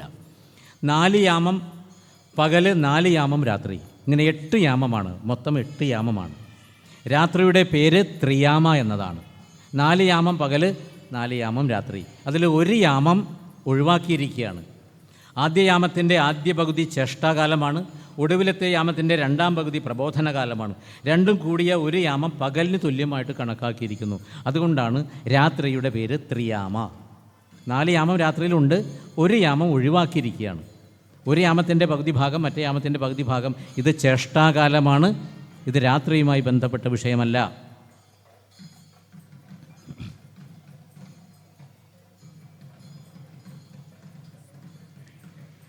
ഇനി വേറൊരർത്ഥം, 6 യാമങ്ങളാണ് മൊത്തമുള്ളത്.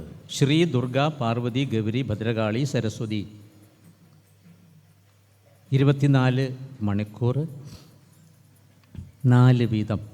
രാവിലെ 6 മണി മുതൽ 10 മണി വരെ ശ്രീയാമം. പിന്നെ 4 മണിക്കൂർ ദുർഗായാമം. ശ്രീ, ദുർഗ, പാർവതി. ഉച്ചയ്ക്ക് ശേഷം 2 മണി മുതൽ 6 മണി വരെ പാർവതിയാമം. ശ്രീ, ദുർഗ, പാർവതി, ഈ 3 യാമങ്ങളാണ് പകല്. ശ്രീ, ദുർഗ, പാർവതി, ഗൗരി. വൈകുന്നേരം 6 മണി മുതൽ 4 മണിക്കൂർ 10 മണി വരെ ഗൗരിയാമമാണ്. ശ്രീ, ദുർഗ, പാർവതി, ഗൗരി, ഭദ്രകാളി. അടുത്ത യാമമാണ് ഭദ്രകാളി യാമം. അടുത്ത യാമമാണ് സരസ്വതി യാമം. ശ്രീ, ദുർഗ, പാർവതി, ഗൗരി, ഭദ്രകാളി, സരസ്വതി. അപ്പോൾ വെളുപ്പിന് 2 മണി മുതലാണ് 6 മണി വരെ സരസ്വതിയാമം. 2 മണി മുതൽ 6 മണി വരെയാണ് സരസ്വതിയാമം. ഈ പ്രാധാന്യമാണ് ഇവിടെ നമ്മൾ എടുക്കുന്നത്. ആകെ 6 യാമങ്ങളാണ്. പകല് ശ്രീ, ദുർഗ, പാർവതി, രാത്രി ഗൗരി, ഭദ്രകാളി, സരസ്വതി. സരസ്വതിയാമം തുടങ്ങുന്നത് വെളുപ്പിന് 2 മണി മുതലാണ്. ആ സരസ്വതിയാമത്തിൻ്റെ ഏറ്റവും പ്രധാനപ്പെട്ട ഭാഗമാണ് ആദ്യമേ ഞാൻ പറഞ്ഞ 3 മണി മുതൽ 3:48 വരെ. സരസ്വതിയാമത്തിൻ്റെ ക്ലൈമാക്സ്. ഈ സമയത്ത് സരസ്വതി നൃത്തം ചെയ്യുന്ന സമയമാണ് എന്നാണ് പറയുന്നത്. ഈ സമയത്താണ് ഏറ്റവും കൂടുതൽ വിദ്യ തലയിലേക്ക് കയറ്റാൻ പറ്റിയ സമയം. വെളുപ്പിന് 3 മണി മുതൽ 3:48 വരെയുള്ള സമയം. ദേവന്മാരുടെ ഒരു ദിവസം എന്ന് പറയുന്നത് മനുഷ്യരുടെ ഒരു വർഷമാണ്. ദേവന്മാർക്ക് ഒരു ദിവസം എന്ന സംഖ്യ, മനുഷ്യർക്ക് 365 ദിവസമാണ്. പിതൃക്കളുടെ ഒരു ദിവസം എന്ന് പറയുന്നത് മനുഷ്യരുടെ 30 ദിവസമാണ്. ദേവന്മാരുടെ ഒരു ദിവസം മനുഷ്യരുടെ 365 ദിവസം.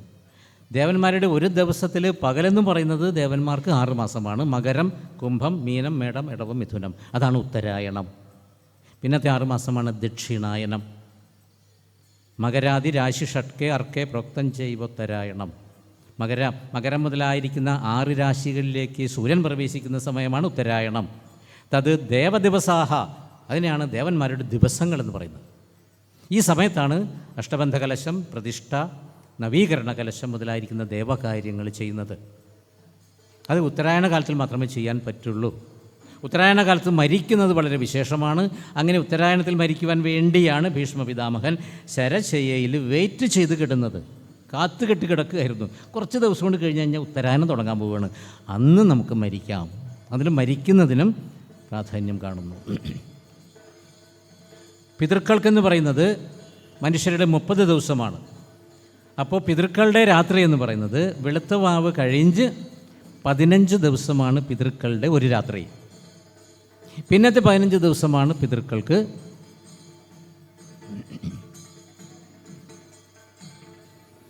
പകലായിട്ട് പറയുന്നത്. 15 ദിവസം കറുത്ത പക്ഷമാണ് പിതൃക്കൾക്ക് രാത്രി, 15 ദിവസം വെളുത്ത പക്ഷമാണ് പിതൃക്കൾക്ക് പകല്. അപ്പോൾ എല്ലാ മാസവും അമാവാസി തർപ്പണം ചെയ്യുന്നത് കൊണ്ട് പിതൃക്കൾക്ക് എല്ലാ ദിവസവും ഭക്ഷണം കിട്ടുന്നു. അതാണ് സങ്കല്പം. അതുകൊണ്ടാണ് തർപ്പണം ചെയ്യുവാൻ പറയുന്നത്. അമാവാസി തർപ്പണം എല്ലാ മാസവും ചെയ്യുന്നത് കൊണ്ട് എല്ലാ ദിവസവും അവർക്ക് തർപ്പണം. തർപ്പണം എന്ന് പറയുന്നത് അരി വേവിച്ച് ചെയ്യുന്നതല്ല, പിതൃക്കൾക്ക് തൃപ്തി കിട്ടുന്നതാണ് തർപ്പണം. ശ്രാദ്ധം എന്ന് പറയുന്നത് ശ്രദ്ധയാ ക്രിയമാണം കർമ്മ ശ്രാദ്ധം. വളരെ ശ്രദ്ധയോടുകൂടി ചെയ്യേണ്ടതാണ് ശ്രാദ്ധം. ആണ്ടുശ്രാദ്ധം എല്ലാ വർഷവും ആണ്ടുശ്രാദ്ധം ആചരിക്കുന്നു. ഈ പിതൃക്കൾക്ക് തൃപ്തി കിട്ടുന്ന 2 കർമ്മങ്ങളാണ് ശ്രാദ്ധവും തർപ്പണവും. ഏതെങ്കിലും ഒന്ന് നമ്മൾ ചെയ്തു പോരുക തന്നെ വേണം. ഒന്നിലെ ശ്രാദ്ധം ആചരിക്കണം, അല്ലെങ്കിൽ തർപ്പണം. ശ്രാദ്ധം എന്ന് പറയുന്നത് വ്യക്തിപരമായിട്ടുള്ള കർമ്മമാണ്. എൻ്റെ അച്ഛൻ മരിച്ച ശ്രാദ്ധം ഞാൻ എല്ലാ വർഷവും ഞാൻ ആചരിക്കുന്നുണ്ട്. അത് മിഥുനമാസത്തിലെ ഉത്രാട നക്ഷത്രമാണ് എൻ്റെ പിതാവിൻ്റെ ശ്രാദ്ധം. എൻ്റെ മാതാവിൻ്റെ കർക്കടക മാസത്തിൽ രേവതി. ഈ രേവതി ദിവസം ഞാൻ വേറെ ഒരു പരിപാടിയും ചെയ്യാൻ പാടില്ല. അന്ന് എൻ്റെ അമ്മയ്ക്ക് വേണ്ടി ഞാനത് ചെയ്തു കൊള്ളണം. ഇതൊരു സമ്പ്രദായമാണ്. വേറൊരു സമ്പ്രദായം, എല്ലാ മാസവും അമാവാസി തർപ്പണം ചെയ്യുന്നു. തർപ്പണത്തിൽ അരി വേവിക്കുന്നില്ല. ഉണക്കലരി, കദളിപ്പഴം, ശർക്കര, നെയ്യ്, തേൻ ഇവ കുഴച്ച് 5 പിണ്ടം വയ്ക്കുകയാണ്. മാതൃവംശേ കുലേ ജാത. എൻ്റെ അമ്മയുടെ വംശത്തിൽ മരിച്ചവർക്ക് ഞാൻ ഒരു ഉണ്ട. ആ 5 ഉണ്ടയ്ക്കും പ്രത്യേകം സങ്കല്പങ്ങളുണ്ട്. ഇത് തർപ്പണം. ഈ തർപ്പണം ഞാൻ ചെയ്യുന്നത് കൊണ്ട് എൻ്റെ മരിച്ചുപോയ അമ്മയുടെ വംശത്തിൽപ്പെട്ടവർക്കും അച്ഛൻ്റെ വംശത്തിൽപ്പെട്ടവർക്കും എല്ലാ ദിവസവും ഞാൻ ഭക്ഷണം കൊടുക്കുന്നതായിട്ട് സങ്കല്പിക്കുന്നു. ഇത് ഏതെങ്കിലും ഒന്ന് നമ്മൾ ചെയ്തേ പറ്റൂ. ഇല്ലെങ്കിൽ നമുക്കത് നമ്മുടെ ഐശ്വര്യാഭിവൃദ്ധികൾ ഉണ്ടാവില്ല. പകലിൻ്റെ വൈശിഷ്ട്യം കിടക്കുന്നത് ഉച്ചയ്ക്ക് 12 മണിക്കല്ല. ഇത് പ്രത്യേകം ശ്രദ്ധിക്കുക. സൂര്യൻ ഏറ്റവും ബലമുള്ള സമയമാണ് 12 മണി, 12:30 സമയം. നല്ല വെയിലാണ്. ഈ ഉച്ച സമയത്തിന് വൈശിഷ്ട്യമില്ല പകലിന്. പകലിൻ്റെ വൈശിഷ്ട്യം കിടക്കുന്നത് രാത്രിയാണ്. അതെപ്പോഴാണ്? വെളുപ്പിന് 3 മണി മുതൽ 48 മിനിറ്റ്. പകലിൻ്റെ വൈശിഷ്ട്യം കിടക്കുന്നത് രാത്രി ബ്രാഹ്മമുഹൂർത്തത്തിലാണ്. ഇതാണ് പ്രത്യേകം നമ്മൾ മനസ്സിലാക്കേണ്ടത്.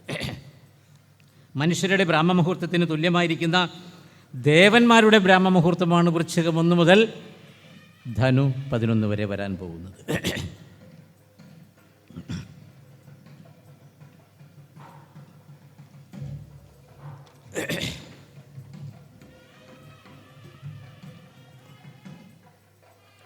മനുഷ്യരുടെ ബ്രാഹ്മമുഹൂർത്തം ഞാൻ പറഞ്ഞു. സൂര്യൻ ഉദിക്കുന്നതിന് തൊട്ട് മുമ്പ് 48 മിനിറ്റ് മുമ്പ് എന്ന് പറയുന്നത് ഒരു അർത്ഥസങ്കല്പമാണ്.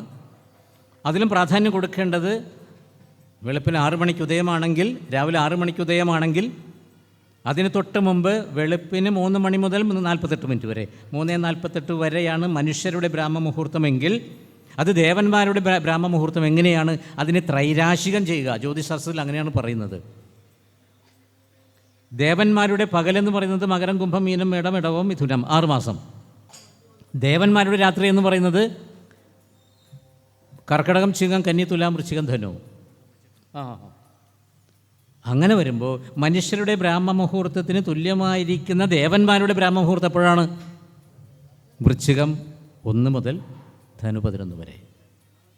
അപ്പോൾ ആ സമയത്താണ് ദേവന്മാർ പ്രാർത്ഥിക്കുന്ന സമയം. മനുഷ്യരോട് മഹർഷിമാർ പറയുന്നത് ബ്രാഹ്മമുഹൂർത്തത്തിൽ നിങ്ങൾ ഉണരണം, നിങ്ങൾ പഠിക്കണം. ദേവന്മാരെന്താണ് ചെയ്യുന്നത്? അവരെല്ലാ ദിവസവും വർക്ക് ചെയ്യുന്നില്ല, പ്രാർത്ഥിക്കുന്നില്ല. ദേവന്മാർ തപസ് ചെയ്യുന്നത്, വ്രതമനുഷ്ഠിക്കുന്നത് അവരുടെ ബ്രാഹ്മമുഹൂർത്തത്തിലാണ്. അതാണ് വൃശ്ചികം 1 മുതൽ ധനു 11 വരെയുള്ള ആ 41 ദിവസം. ദേവന്മാർ തപസ് ചെയ്യുന്ന സമയത്ത് മനുഷ്യരൻ തപസ് ചെയ്യുകയാണെങ്കിൽ ദേവന്മാരുടെ അനുഗ്രഹം പെട്ടെന്ന് കിട്ടുന്നു. അതുകൊണ്ടാണ് ആ 41 ദിവസം വ്രതമെടുക്കാൻ പറയുന്നത്. ഇവിടെ 40 ദിവസം വ്രതമില്ലെങ്കിൽ എന്താണ് സംഭവിക്കാൻ പോകുന്നത്? ശ്രീഭൂതനാഥോപാഖ്യാനം ആ ഗ്രന്ഥത്തിൽ 10-ാമത്തെ അധ്യായത്തിൽ പറയുന്നുണ്ട്. ബ്രഹ്മചാരി വ്രതങ്ങളില്ലാതെ മാം വന്നു കാണുന്നവർക്കൊന്നുമില്ല ഗുണം ആപണേ നിർധനൻ ചെന്ന് ഇങ്ങ് പോലാകുന്നു എന്നുള്ളതും നല്ല പോലെ ഓർക്കണം. അയ്യപ്പൻ പറയുകയാണ്, 40 ദിവസം വ്രതമില്ലാതെ നിങ്ങൾ വന്നാൽ എന്താണ് സംഭവിക്കാൻ പോകുന്നത്? നിങ്ങൾക്ക് 5 ദിവസം വ്രതം എടുത്തിട്ട് വരാം, 20 ദിവസം 30 ദിവസം വ്രതം എടുത്തിട്ട് വരാം. ഇങ്ങനെ ഇഷ്ടം പോലെ പേര് ഇവിടെ വരുന്നുണ്ട്. ഒരു പ്രയോജനവുമില്ല എന്ന് നിങ്ങൾ മനസ്സിലാക്കിക്കൊള്ളുക. 40 ദിവസം വ്രതമില്ലാതെ വന്നാൽ എന്താണ് സംഭവിക്കാൻ പോകുന്നത്? മാർക്കറ്റിൽ പോയി പച്ചക്കറി സാധനങ്ങളൊക്കെ മേടിക്കാൻ വേണ്ടി ഞാൻ പോവുകയാണ്. അതിൻ്റെ സഞ്ചിയും കവറുകളൊക്കെ എടുത്തുകൊണ്ട് ഞാൻ പോയി. അവിടെ ചെന്ന സമയത്ത് എൻ്റെ പോക്കറ്റിൽ നോക്കിയപ്പോൾ പൈസ എടുക്കാൻ മറന്നുപോയി. ഒന്നും മേടിക്കാതെ തിരിച്ചു പോരുന്ന പോലെയാണ് നിങ്ങൾ ശബരിമലയിലേക്ക് വ്രതമില്ലാതെ വരുന്നത് എന്ന് നിങ്ങൾ മനസ്സിലാക്കിക്കൊള്ളുക എന്ന് അയ്യപ്പൻ പറയുന്നതായിട്ട് എഴുതി വച്ചിരിക്കുകയാണ്. അത് ഞാൻ ഒന്നും കൂടി വായിക്കാം. ബ്രഹ്മചര്യാദി വ്രതങ്ങളില്ലാതെ മാം എന്നെ വന്ന് കാണുന്നവർക്കൊന്നുമില്ല ഗുണം, ഒരു ഗുണവും നിങ്ങൾക്കില്ല എന്ന് നിങ്ങൾ മനസ്സിലാക്കിക്കൊള്ളുക. ആപണേ, ആപണം എന്ന് പറഞ്ഞാൽ മാർക്കറ്റ്, ചന്ത. ആപണേ നിർധനൻ ചെന്ന്, പൈസ ഇല്ലാത്തൊരുത്തൻ ചെന്ന് ഇങ്ങ് ആകുമെന്നുള്ളതും പിന്നെയും വീട്ടിലേക്ക് തിരിച്ചു വരുന്നത് പോലെയാണ് എന്ന് നിങ്ങൾ മനസ്സിലാക്കിക്കൊള്ളുക. നല്ല പോലെ ഓർക്കണം. നിങ്ങൾ ഓർത്താൽ പോരാ, നല്ല പോലെ നിങ്ങൾ ഓർത്തുകൊള്ളുക. അതുകൊണ്ട് ഇനി അടുത്ത കൊല്ലം ആരെങ്കിലും വരുന്നുണ്ടെങ്കിൽ 40 ദിവസം കഴിഞ്ഞിട്ട് അങ്ങോട്ട് വന്നാൽ മതി. ഒരു പ്രയോജനവുമില്ല എന്ന് മനസ്സിലാക്കുക. പ്രയോജനമുണ്ട് എന്ന് നമുക്ക് തോന്നും. അതെങ്ങനെയാണത്? ഈ തിരുപ്പതി ക്ഷേത്രത്തിൽ ഈ ലഡു ഉണ്ടാക്കിയിട്ട് ഉച്ചയ്ക്ക് അവർ ഊണ് കഴിക്കാൻ പോകുന്ന സമയത്ത് മോശം ലഡുവിൻ്റെ ഒരു മതിൽ കിട്ടും. ദേവന് നിവേദിക്കാനുള്ള ലഡു പ്രത്യേകം ഒരു സ്ഥലത്ത് വെച്ചതിന് ശേഷം ഇവർ ഊണ് കഴിക്കാൻ പോകുന്ന സമയത്ത് ഉറുമ്പുകൾ വരും. ദേവൻ്റെ ലഡു ഞങ്ങൾ തിന്നും എന്ന് പറഞ്ഞ് ഉറുമ്പുകൾ വരും. ഇങ്ങനെ ഉറുമ്പുകൾ ഈ ദേവന് നിവേദിക്കേണ്ട ലഡുവിൻ്റെ ഒരു ഭാഗം അവർ തിന്നിട്ട് കുറച്ച് കൊണ്ടുപോവുകയും ചെയ്യും വീട്ടിലുള്ളവർക്ക് കൊടുക്കാനായിട്ട്. ഇങ്ങനെ കട്ട കൊണ്ടുപോകണം കാണാൻ പറ്റും നമുക്ക്. ഇത് മനസ്സിലാക്കിയ ആ ലഡു ഉണ്ടാക്കുന്നവരെന്ത് ചെയ്യും?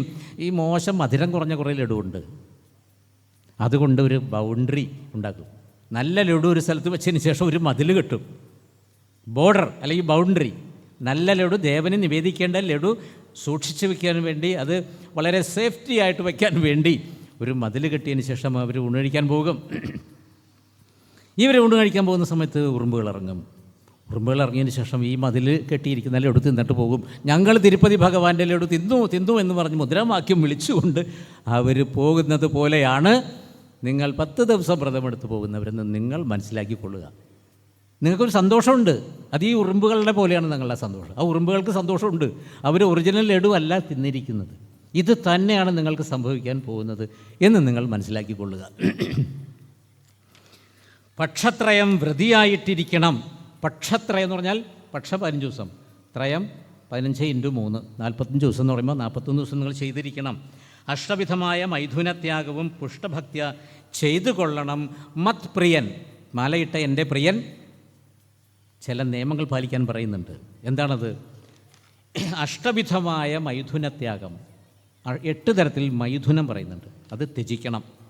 വീര്യധാരണം, ബ്രഹ്മചര്യം, ശുക്ലധാതുവിന് ച്യുതി വരാതെ സംരക്ഷിക്കണം. അപ്പോഴാണ് വീര്യമുണ്ടാകുന്നത്. ആ ബ്രഹ്മചര്യവ്രതത്തിൽ ഒരു കാരണവശാലും പുരുഷൻ്റെ ബീജം പുറത്തു പോകാൻ പാടില്ല. അത് സൂക്ഷിച്ചു കൊള്ളണം. വീര്യമേവ ബലം, ബലമേവ വീര്യം. ഛാന്ദോഗ്യോപനിഷത്തിൽ പ്രത്യേകം പറയുന്നുണ്ട്. 8 വിധം മൈഥുനം എന്താണ് എന്ന് കഠരുദ്രോപനിഷത്തിൽ ഉപനിഷത്ത് ഋഷി നമുക്ക് പറഞ്ഞു തരുന്നുണ്ട്. സ്ത്രീകളെ കാണുക. സ്ത്രീകളെ കാണാൻ പാടില്ല മാലയിട്ട് കഴിഞ്ഞാൽ. പ്രത്യേകം ഞാൻ നിങ്ങളോട് പറയുന്നത്, ഈ പറയുന്ന കാര്യങ്ങളൊന്നും ഒരു സാധാരണ മനുഷ്യന് ആചരിക്കാൻ പറ്റുന്നവയല്ല. പ്രത്യേകിച്ച് ന്യൂ ജനറേഷൻ, ഇത് ചിന്തിക്കാൻ പോലും ന്യൂ ജൻ ഫാമിലിക്ക് പറ്റില്ല. ഇപ്പോഴത്തെ ചെറുപ്പക്കാർക്ക് ഈ പറയുന്നതൊന്നും ദഹിക്കുന്നവയല്ല, അവർ അനുസരിക്കുന്നതല്ല, അവർ അംഗീകരിക്കുന്നതല്ല. ഇവിടെ ഗ്രന്ഥങ്ങളിൽ എന്താണോ പറഞ്ഞു തന്നിരിക്കുന്നത് അത് നിങ്ങളുടെ മുമ്പിൽ പറഞ്ഞു തരിക എന്ന് മാത്രമാണ് എൻ്റെ കർത്തവ്യം. ഇത് പ്രാക്ടിക്കലാക്കാൻ ബുദ്ധിമുട്ടാണ്. ഇവിടെ സ്ത്രീകളെ കാണുക, സ്പർശിക്കുക, തൊടാൻ പാടില്ല, സ്ത്രീകളായിട്ട് സംസാരിക്കാൻ പാടില്ല, ഗോപ്യമായ കാര്യങ്ങളിൽ ചിന്തിക്കാൻ പാടില്ല, ക്രീഡകളിൽ ഏർപ്പെടാൻ പാടില്ല. ഫുട്ബോൾ കളി, പന്ത് കളി, ബാഡ്മിൻ്റൺ കളി, ഷീട്ട് കളി ഇതൊന്നും ചെയ്യാൻ പാടില്ല. കാമോദ്ദീപക സങ്കല്പങ്ങളിൽ പെട്ടുപോകാൻ പാടില്ല. സ്ത്രീ സമാഗമത്തിന് പരിശ്രമിക്കാൻ പാടില്ല. സ്ത്രീ സമാഗമത്തിൽ ഏർപ്പെടാൻ പാടില്ല. ഇവ ത്യജിക്കണമെന്നാണ് അയ്യപ്പൻ പറയുന്നത്. ഒന്നുകൂടി പറയാണ്, ഇതൊന്നും സാധാരണക്കാരന് പറ്റില്ല. ഒരു ബസ്സിൽ യാത്ര ചെയ്യുന്ന സമയത്ത് സ്ത്രീകളെ തൊടാതെ പറ്റുമോ? തൊട്ടാൽ എന്ത് ചെയ്യേണ്ടി വരും? വേണമെന്ന് വെച്ച് തൊട്ടാലല്ല, പെണ്ണ് ഇങ്ങോട്ട് വന്ന് തലയ്ക്ക് ഇടിച്ചാൽ നമ്മളെന്താ ചെയ്യുക? നമ്മൾ കൈ കൊണ്ട് തടഞ്ഞു, ഞാൻ തൊട്ടുപോയി, ഞാൻ എന്താ ചെയ്യണ്ടേ? ഞാൻ വേണമെന്ന് വെച്ച് തൊട്ടതല്ല. അങ്ങനെയാണെങ്കിൽ എന്ത് ചെയ്യണം? ഇതും അവിടെ പറഞ്ഞിട്ടുണ്ട്. 9 ഗുണങ്ങൾ കിട്ടുമെന്നാണ് പറയുന്നത്. ആയുസ്, തേജസ്, ബലം, വീര്യം, ബുദ്ധിശക്തി, ഐശ്വര്യം, കീർത്തി, പുണ്യം, സജ്ജനങ്ങളുടെ പ്രീതി. ആയുസ്, തേജോ, ബലം, വീര്യം, പ്രജ്ഞ, ശ്രീശ്ച, മഹായശ, പുണ്യഞ്ച, സത്പ്രിയത്വഞ്ച വർദ്ധതേ ബ്രഹ്മചര്യ. ആ ബ്രഹ്മചര്യശുദ്ധി പാലിക്കുന്നത് കൊണ്ട് ഇത്രയും കാര്യങ്ങളാണ് ആ ഭക്തന് കിട്ടുന്നത്. ഈ ഇത്രയും കാര്യങ്ങളോട് കൂടിയാണ് നിങ്ങൾ എന്നെ കാണാൻ വരേണ്ടത്. അതാണ് അയ്യപ്പൻ പറയുന്നത്. സ്ത്രീകളെ തൊട്ടുപോയി ബസ്സിൽ യാത്ര ചെയ്യുന്ന സമയത്ത് ഒരു പെണ്ണ് ഇങ്ങോട്ട് വന്ന് വീണു. ഞാൻ കൈ കൊണ്ട് തടഞ്ഞ സമയത്ത് അതിൻ്റെ ബ്ലൗസിൽ ഞാൻ തൊട്ടു. അതിൻ്റെ പുറകു ഭാഗം കുഞ്ചിൽ തൊടേണ്ടി വന്നു. ഞാൻ എന്താണ് ചെയ്യേണ്ടത്? അതവിടെ എഴുതി വച്ചിരിക്കുകയാണ്. പഞ്ചഗവ്യാധി ശുദ്ധി വരുത്തി കുളിച്ച് 101 ശരണം വിളിക്കണം. സ്വാമിയേ ശരണം അയ്യപ്പ, ഞാൻ പെണ്ണിനെ തൊട്ടുപോയേ എന്ന് പറഞ്ഞ് ശരണം വിളിച്ച് ആ ദോഷം കളയണമെന്നാണ് പറയുന്നത്. അയ്യപ്പന്മാരുടെ ആചാരാനുഷ്ഠാനങ്ങൾ 36 മഹാശാസ്തു പൂജാകൽപ്പത്തിൽ പറഞ്ഞിട്ടുണ്ട്. ഇത് കേട്ട് കഴിഞ്ഞാൽ പിന്നെ അടുത്ത കൊല്ലം മുതൽ ആരും ശബരിമലയ്ക്ക് പോകില്ല. എന്നാലും നിങ്ങളൊന്ന് മനസ്സിലാക്കിയിരുന്നുള്ളൂ.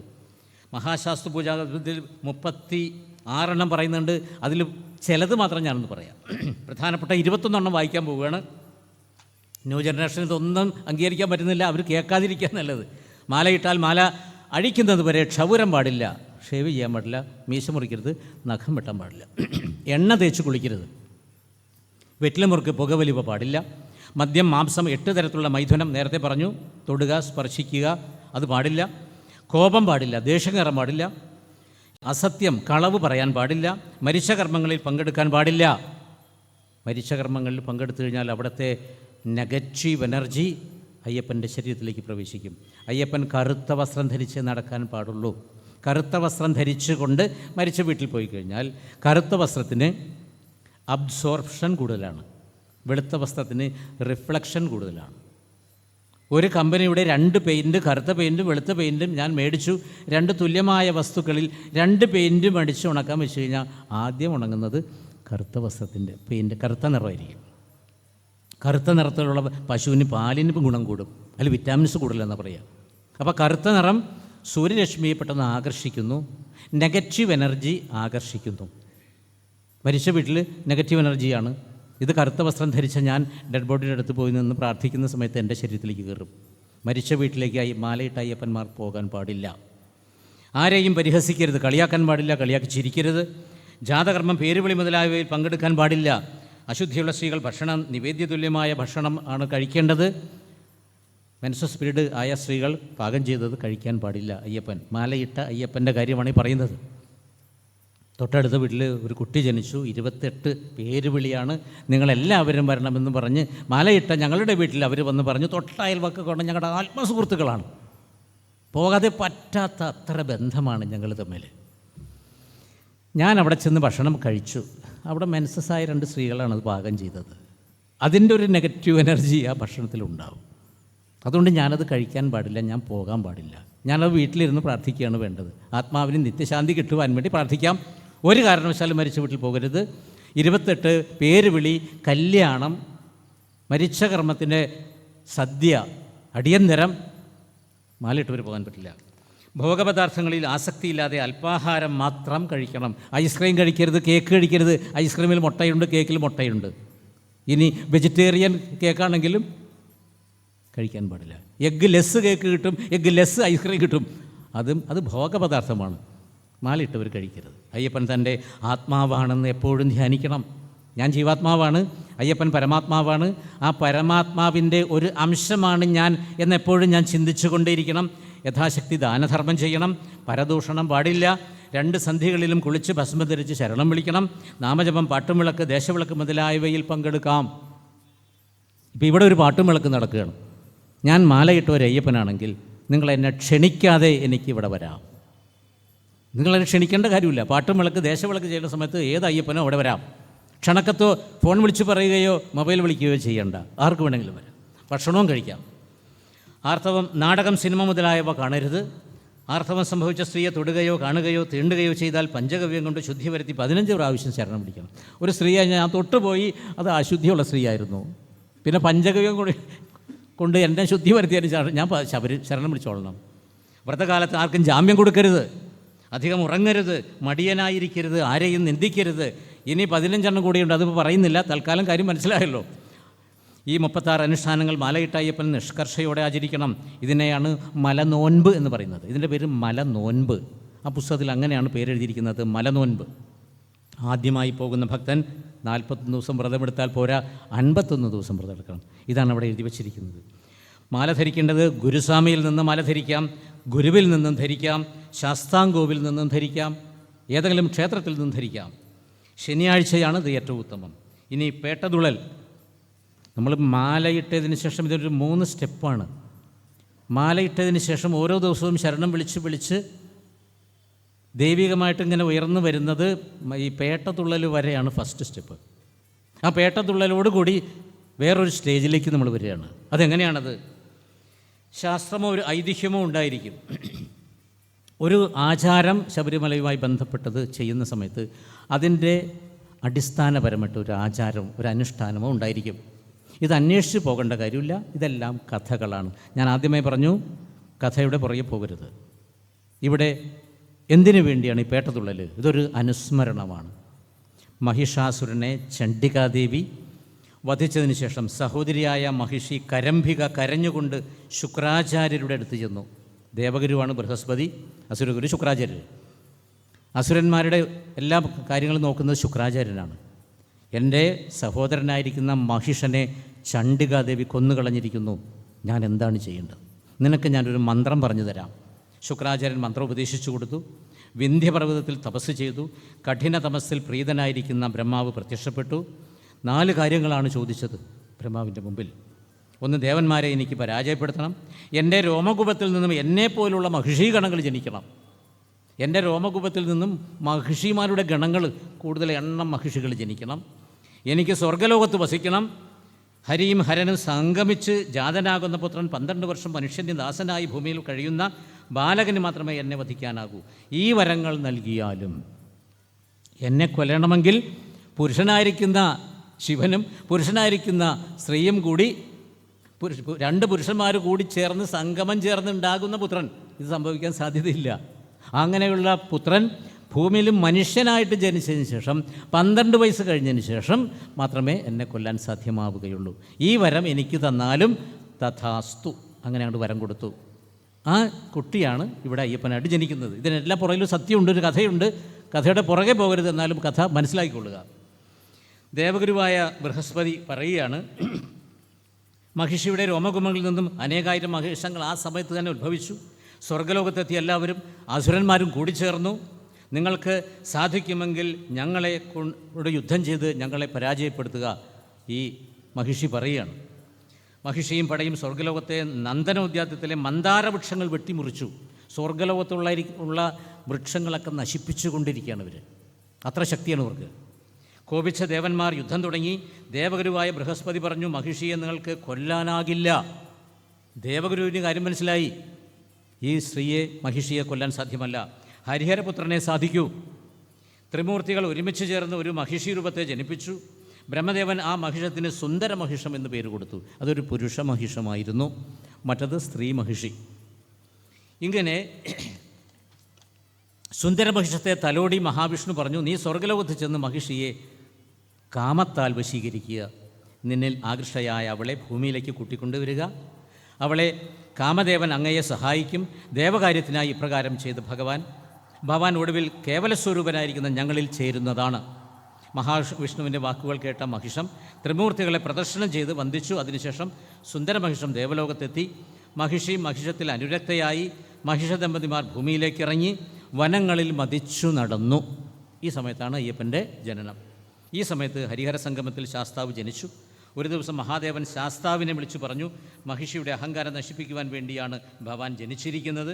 അതിനുവേണ്ടി 12 വർഷം മനുഷ്യരോടൊപ്പം കഴിയേണ്ടതുണ്ട്. അതുകൊണ്ട് കേരളത്തിൻ്റെ ദക്ഷിണഭാഗത്തുള്ള പമ്പാ നദിയുടെ തീരത്തെത്തുക. അവിടെ വനത്തിൽ മനുഷ്യശിശുവിൻ്റെ രൂപമെടുത്ത് കരഞ്ഞുകൊണ്ട് കിടക്കുക. എൻ്റെ ഭക്തരിൽ ഉത്തമനായ പാണ്ഡ്യവംശജാതനായ പന്തളൻ രാജാവ് അവിടെ വരും. രാജധാനിയിൽ 12 വർഷം കഴിയുമ്പോൾ മഹിഷിയുടെ അഹന്ത നശിപ്പിക്കുവാനുള്ള സമയം വരും. ഇപ്രകാരം പറഞ്ഞ് കണ്ഠത്തിലൊരു മണി ഇട്ടുകൊടുത്തു. ശാസ്താവിൻ്റെ കണ്ഠത്തിൽ ഭഗവാൻ മണി ഇട്ടുകൊടുത്തു. ശാസ്താവിൻ്റെ അവതാരമായി ആ കുട്ടി അവിടെ ജനിച്ച സമയത്ത് കണ്ഠത്തിൽ മണിയുണ്ടായിരുന്നു. അതുകൊണ്ട് ആ രാജാവ് നായാട്ടിന് വന്ന സമയത്ത് പമ്പയിൽ ദാഹിക്കുന്ന സമയത്ത് വെള്ളം കുടിച്ചുകൊണ്ടിരിക്കുന്ന സമയത്ത് ഒരു കുട്ടിയുടെ കരച്ചിൽ കേട്ടു. ഈ കുട്ടിയെ നോക്കിയ സമയത്ത് ഇത് കഴുത്തിൽ മണിയുള്ള ഒരു ചെറിയ കുട്ടി അവിടെ കിടന്ന് കരയുകയാണ്. പെട്ടെന്ന് തന്നെ വിഷ്ണു ഭഗവാൻ ഒരു ബ്രാഹ്മണ വേഷധാരിയായി വന്നു. രാജാവെ ഈ കുട്ടിയെ സ്വീകരിച്ചു കൊണ്ടുപോയിക്കുക, സ്വന്തം മകനെ പോലെ വളർത്തിക്കൊള്ളുക എന്നൊരു അശരീരി ഉണ്ടായി. അങ്ങനെയായി ഈ കുട്ടി ജനിക്കുന്നത്. ഇത്രയും അടിസ്ഥാനപരമായിട്ട് ഇതിൻ്റെ ഉള്ളൊരു കഥ കിടക്കുന്നുണ്ട്. അപ്പം പേട്ടതുള്ളലിന് അവിടെ സ്വർഗലോകത്ത് ഉപദ്രവം ചെയ്ത സമയത്ത് അവിടെ ഭഗവാൻ ഈ മഹിഷിയെ ഭൂമിയിലേക്ക് എറിഞ്ഞു. ആ മഹിഷം വന്ന് വീണ സ്ഥലമാണ് എരുമേലി. എരുമ വന്ന് വീണ സ്ഥലമാണ് എരുമേലിൽ. അത് പറഞ്ഞ് എരുമേലി എന്നായതാണ്.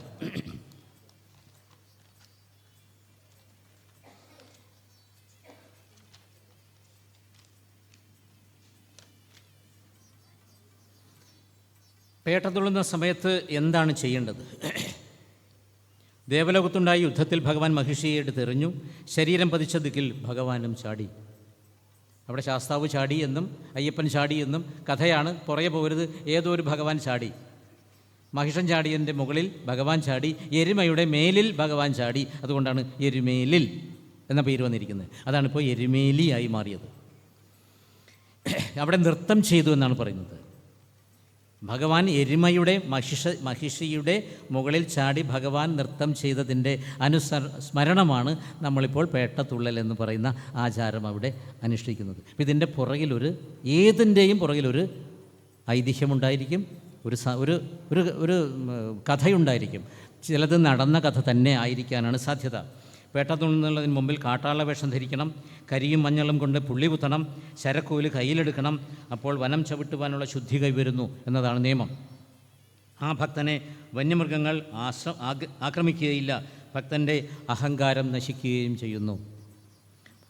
പേട്ടതുള്ളാൻ വേണ്ടി വന്നിരിക്കുന്നത് ആരൊക്കെയാണ്? ഞാൻ പേട്ടതുള്ളാൻ വന്ന സമയത്ത് എൻ്റെ മുമ്പിലാണ് ഒരു ജഡ്ജിയുള്ളത്. എൻ്റെ ഇടത്ത് ഭാഗത്താണ് ഒരു തന്ത്രി. ഗുരുവായൂരിലോ ചോറ്റാനിക്കൊരു തന്ത്രിയുടെ മകൻ, ഒരു തന്ത്രി എൻ്റെ ഇടത്ത് ഭാഗത്തുണ്ടെന്ന് വിചാരിക്കുക. എൻ്റെ വലത്ത് ഭാഗത്താണ് ഒരു ശില്പശാസ്ത്രജ്ഞനായിരിക്കുന്ന ഒരാൾ.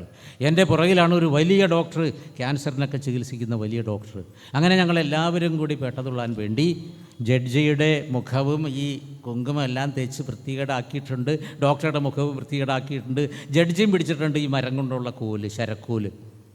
അതിനുശേഷം പേട്ടതുള്ളുന്ന സമയത്ത് അവിടെ എന്താണ് സംഭവിക്കുന്നത്? ജഡ്ജിക്ക് സെക്യൂരിറ്റി വേണം. ഇവിടെ സെക്യൂരിറ്റിയുടെ ആവശ്യമില്ല. ജഡ്ജി മാലയിട്ടത് ഉത്തർപ്രദേശിലാണെങ്കിലോ അമേരിക്കയിൽ വെച്ചാണ് ജഡ്ജി മാലയിട്ടെങ്കിൽ മാലയിടുന്ന സമയത്ത് തന്നെ അയ്യപ്പൻ്റെ ഭൂതവൃന്ദങ്ങളാൽ ജഡ്ജി സംരക്ഷിക്കപ്പെട്ട് കഴിഞ്ഞിരിക്കുന്നു. ഞാൻ ഉത്തർപ്രദേശിൽ വെച്ച് മാലയിട്ടു. എൻ്റെ സുഹൃത്ത് തിരുവനന്തപുരം, എൻ്റെ വേറൊരു സുഹൃത്ത് തൃശ്ശൂർ, എൻ്റെ വേറൊരു സുഹൃത്ത് കാസർഗോഡ്. എവിടെ വെച്ച് മാലയിട്ട് കഴിഞ്ഞാലും അയ്യപ്പൻ്റെ ഭൂതവൃന്ദങ്ങൾ സംരക്ഷിച്ചു കൊള്ളണമെന്നത് നിയമമാണ്. പിന്നെ ആ ജഡ്ജിക്ക് സെക്യൂരിറ്റിയുടെ ആവശ്യമില്ല. സെക്യൂരിറ്റി അയ്യപ്പൻ്റെ ഭൂതവൃന്ദങ്ങൾ വന്നു കഴിഞ്ഞിരിക്കുന്നു. പേട്ടതുള്ളാൻ പോകുന്ന സമയത്ത് ഈ കരിയെല്ലാം വാരിത്തേച്ച് ശരക്കോല് പിടിച്ച സമയത്ത് എൻ്റെ അഹങ്കാരം നഷ്ടപ്പെട്ടിരിക്കുന്നു. ഞാനൊരു വലിയ ജഡ്ജിയാണ്, ഡോക്ടറാണ്, തന്ത്രിയാണ്. ഇതെല്ലാം പോയി ഞാനൊരു സാധാരണ ഭക്തനായി മാറിയിരിക്കുകയാണ് ഇപ്പോൾ. പിന്നെ ഞാൻ പറയാൻ പോകുന്നത് എന്താണ്? ഫസ്റ്റ് സ്റ്റെപ്പ് കഴിഞ്ഞു. മാലയിട്ട് 40 ദിവസം വ്രതമെടുത്ത ഫസ്റ്റ് സ്റ്റെപ്പ് കഴിഞ്ഞതിന് ശേഷം സെക്കൻഡ് സ്റ്റെപ്പിലേക്ക് കയറാൻ പോകുന്നതാണ് ഈ പേട്ടതുള്ളൽ. അയ്യപ്പ, നിൻ്റെ അകത്തൊരു ഓങ്കാരമുണ്ട്.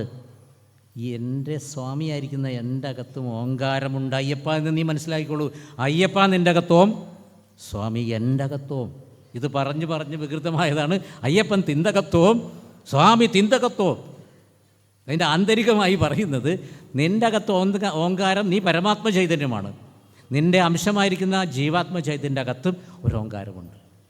ഇത് പറഞ്ഞുകൊണ്ട് പേട്ട തുള്ളുന്ന സമയത്ത് ഒരു എനർജൈസേഷൻ വരുന്നുണ്ട്, എന്തെന്നില്ലാത്തൊരു ഊർജ്ജം എൻ്റെ ശരീരത്തിലേക്ക് കയറുന്നുണ്ട്. ഇത് നിങ്ങൾ പെണ്ണുങ്ങളോട് പറഞ്ഞാൽ നിങ്ങൾക്ക് മനസ്സിലാവില്ല, ശബരിമലയിലേക്ക് പോകാത്തവരോട് പറഞ്ഞു കഴിഞ്ഞാൽ ഇത് മനസ്സിലാവില്ല. പേട്ട തുള്ളിയവർക്ക് ഇതിൻ്റെ അത് അറിയാൻ പറ്റുള്ളൂ. ആ പേട്ട തുള്ളുന്ന സമയത്ത് എന്തൊക്കെയാണ് സംഭവിക്കുന്നത്? കാട്ടാള വേഷം ധരിക്കണം, കരിയും മഞ്ഞളും കൊണ്ട് മുദ്ര കുത്തണം. ആ വാദ്യഘോഷ ലഹരിയിൽ ഭക്തൻ പറയുന്നത്, അയ്യപ്പ, പരമാത്മാവായിരിക്കുന്ന നിൻ്റെ അകത്ത് ഒരു ഓങ്കാരമുണ്ടെങ്കിൽ ജീവാത്മാവായിരിക്കുന്ന നിൻ്റെ അംശമായിരിക്കുന്ന എൻ്റെ അകത്തും ഓങ്കാരമുണ്ട്. ഈ സമയത്ത് സാവധാനത്തിൽ അവൻ്റെ കുണ്ടലിനി ശക്തിയുടെ ഉദ്ധാരണം സംഭവിക്കുന്നു. അവൻ്റെ അകത്തൊരു കുണ്ടലിനി ശക്തിയുണ്ട്, ഇത് ഉദ്ധരിക്കാൻ പോവുകയാണ്. അതെങ്ങനെയാണ്? ഈ സമയത്ത് പേട്ടതുള്ള എന്ന ആചാരത്തോടു കൂടിയാണ് തത്വമസി എന്ന ലക്ഷ്യപ്രാപ്തിയുടെ ചവിട്ടുപടി കയറാൻ പോകുന്നത്. അവിടെ എഴുതി വച്ചിട്ടുണ്ട്, അതിലേക്ക് പ്രവേശിക്കാൻ ഞാൻ പോവുകയാണ്. അവിടെ എന്തൊക്കെയാണ് സംഭവിക്കുന്നത്? ഇത് പമ്പയിൽ എത്തിയ കഴിഞ്ഞ സമയത്ത് അവിടെ നമ്മൾ ഒരു തർപ്പണം ചെയ്യുന്നുണ്ട്. അതിനൊരാചാരമുണ്ട്. പമ്പയുടെ തീരത്ത് വെച്ച് അയ്യപ്പൻ തർപ്പണം ചെയ്തിട്ടുണ്ട്. കള്ളന്മാരെയും കൊള്ളക്കാരെയും അയ്യപ്പൻ നശിപ്പിച്ച് കൊന്നുകളഞ്ഞിട്ടുണ്ട്. അവരുടെ ആത്മാവിന് ശാന്തി കിട്ടുവാൻ വേണ്ടി അയ്യപ്പൻ തർപ്പണം ചെയ്തു എന്നാണ് പറയുന്നത്. ജഡായുവിനെ കൊന്നതിന് ശേഷം ശ്രീരാമൻ അവിടെ ശ്രാദ്ധമാചരിച്ചിട്ടുണ്ട്. അപ്പോൾ ദേവന്മാരും ഇത് ചെയ്ത് കാണിച്ച് നമുക്ക് തന്നിരിക്കുകയാണ്. അപ്പോൾ ഹിന്ദു ധർമ്മശാസ്ത്രത്തിൽ തർപ്പണമോ ശ്രാദ്ധമോ നമ്മൾ ചെയ്തു കൊള്ളണം. ഇതാണ് അവർ നമുക്ക് പ്രായോഗികമായിട്ട് കാണിച്ചു തന്നിരിക്കുന്നത്. ഈ ഒരു സ്മരണ പുതുക്കുവാനും പിതൃകടം, നമ്മളുടെ പിതൃകടം വീട്ടുവാനുമാണ് നമ്മൾ പമ്പയിൽ തർപ്പണം ചെയ്യുന്നത്. പമ്പാസരസ്ഥടം ലോകമനോഹരം സംപ്രാപ്യ വിസ്മയം പൂണ്ടു കവീന്ദ്രനും രാമായണത്തിൽ പറയുന്നുണ്ട്. ആ രാമായണമാണോ ഈ അവിടുത്തെ ശബരിയാണോ ഈ ശബരി എന്ന് ചിന്തിക്കേണ്ട, ഏതോ ഒരു ശബരി ഭക്തരുടെ പാപങ്ങൾ കഴുകിക്കളയുകയാണ് പമ്പയിൽ കുളിക്കുന്ന സമയത്ത്. സ്നാനത്തിന് പ്രാധാന്യം. അത് കയ്യും കാലും കഴുകിയ പോരാ, അവിടെ മുങ്ങി കുളിക്കുക തന്നെ വേണം. അപ്പോൾ ആ പമ്പയുടെ പ്രാധാന്യം എന്താണ്? പമ്പാ വിളക്ക്, പമ്പാ സദ്യ, പമ്പാ പിതൃതർപ്പണം, 3 കാര്യങ്ങൾക്കാണ് പമ്പയ്ക്ക് മഹത്വം. പമ്പാ സദ്യയിൽ മണികണ്ഠസ്വാമി പങ്കെടുത്തു എന്നാണ് പറയുന്നത്. ഏറ്റവും കൂടുതൽ ഭക്തിയുള്ള ഭക്തൻ്റെ കൂടെ അവിടെ അയ്യപ്പസ്വാമി ഭക്ഷണം കഴിക്കുന്നതാണ് ഏറ്റവും ഭക്തിയുള്ളത്. കൃത്യം 40 ദിവസം വ്രതം വേണം. പന്തളം രാജാവിന് അയ്യപ്പനെ ലഭിച്ചത് പമ്പാതീരത്ത് വെച്ചാണ്.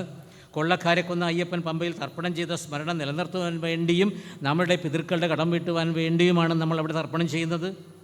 പമ്പയും പോഷക നദികളും പ്രതിവർഷം നമുക്ക് തരുന്നത് 1338 മെഗാവാട്ട് വൈദ്യുതിയാണ്. അത്ര പവർഫുൾ ആണ് പമ്പാ നദി. പമ്പാ സദ്യയിൽ ഒരു വരിയിൽ അയ്യപ്പസ്വാമിയുടെ സാന്നിധ്യമുണ്ടായിരിക്കും.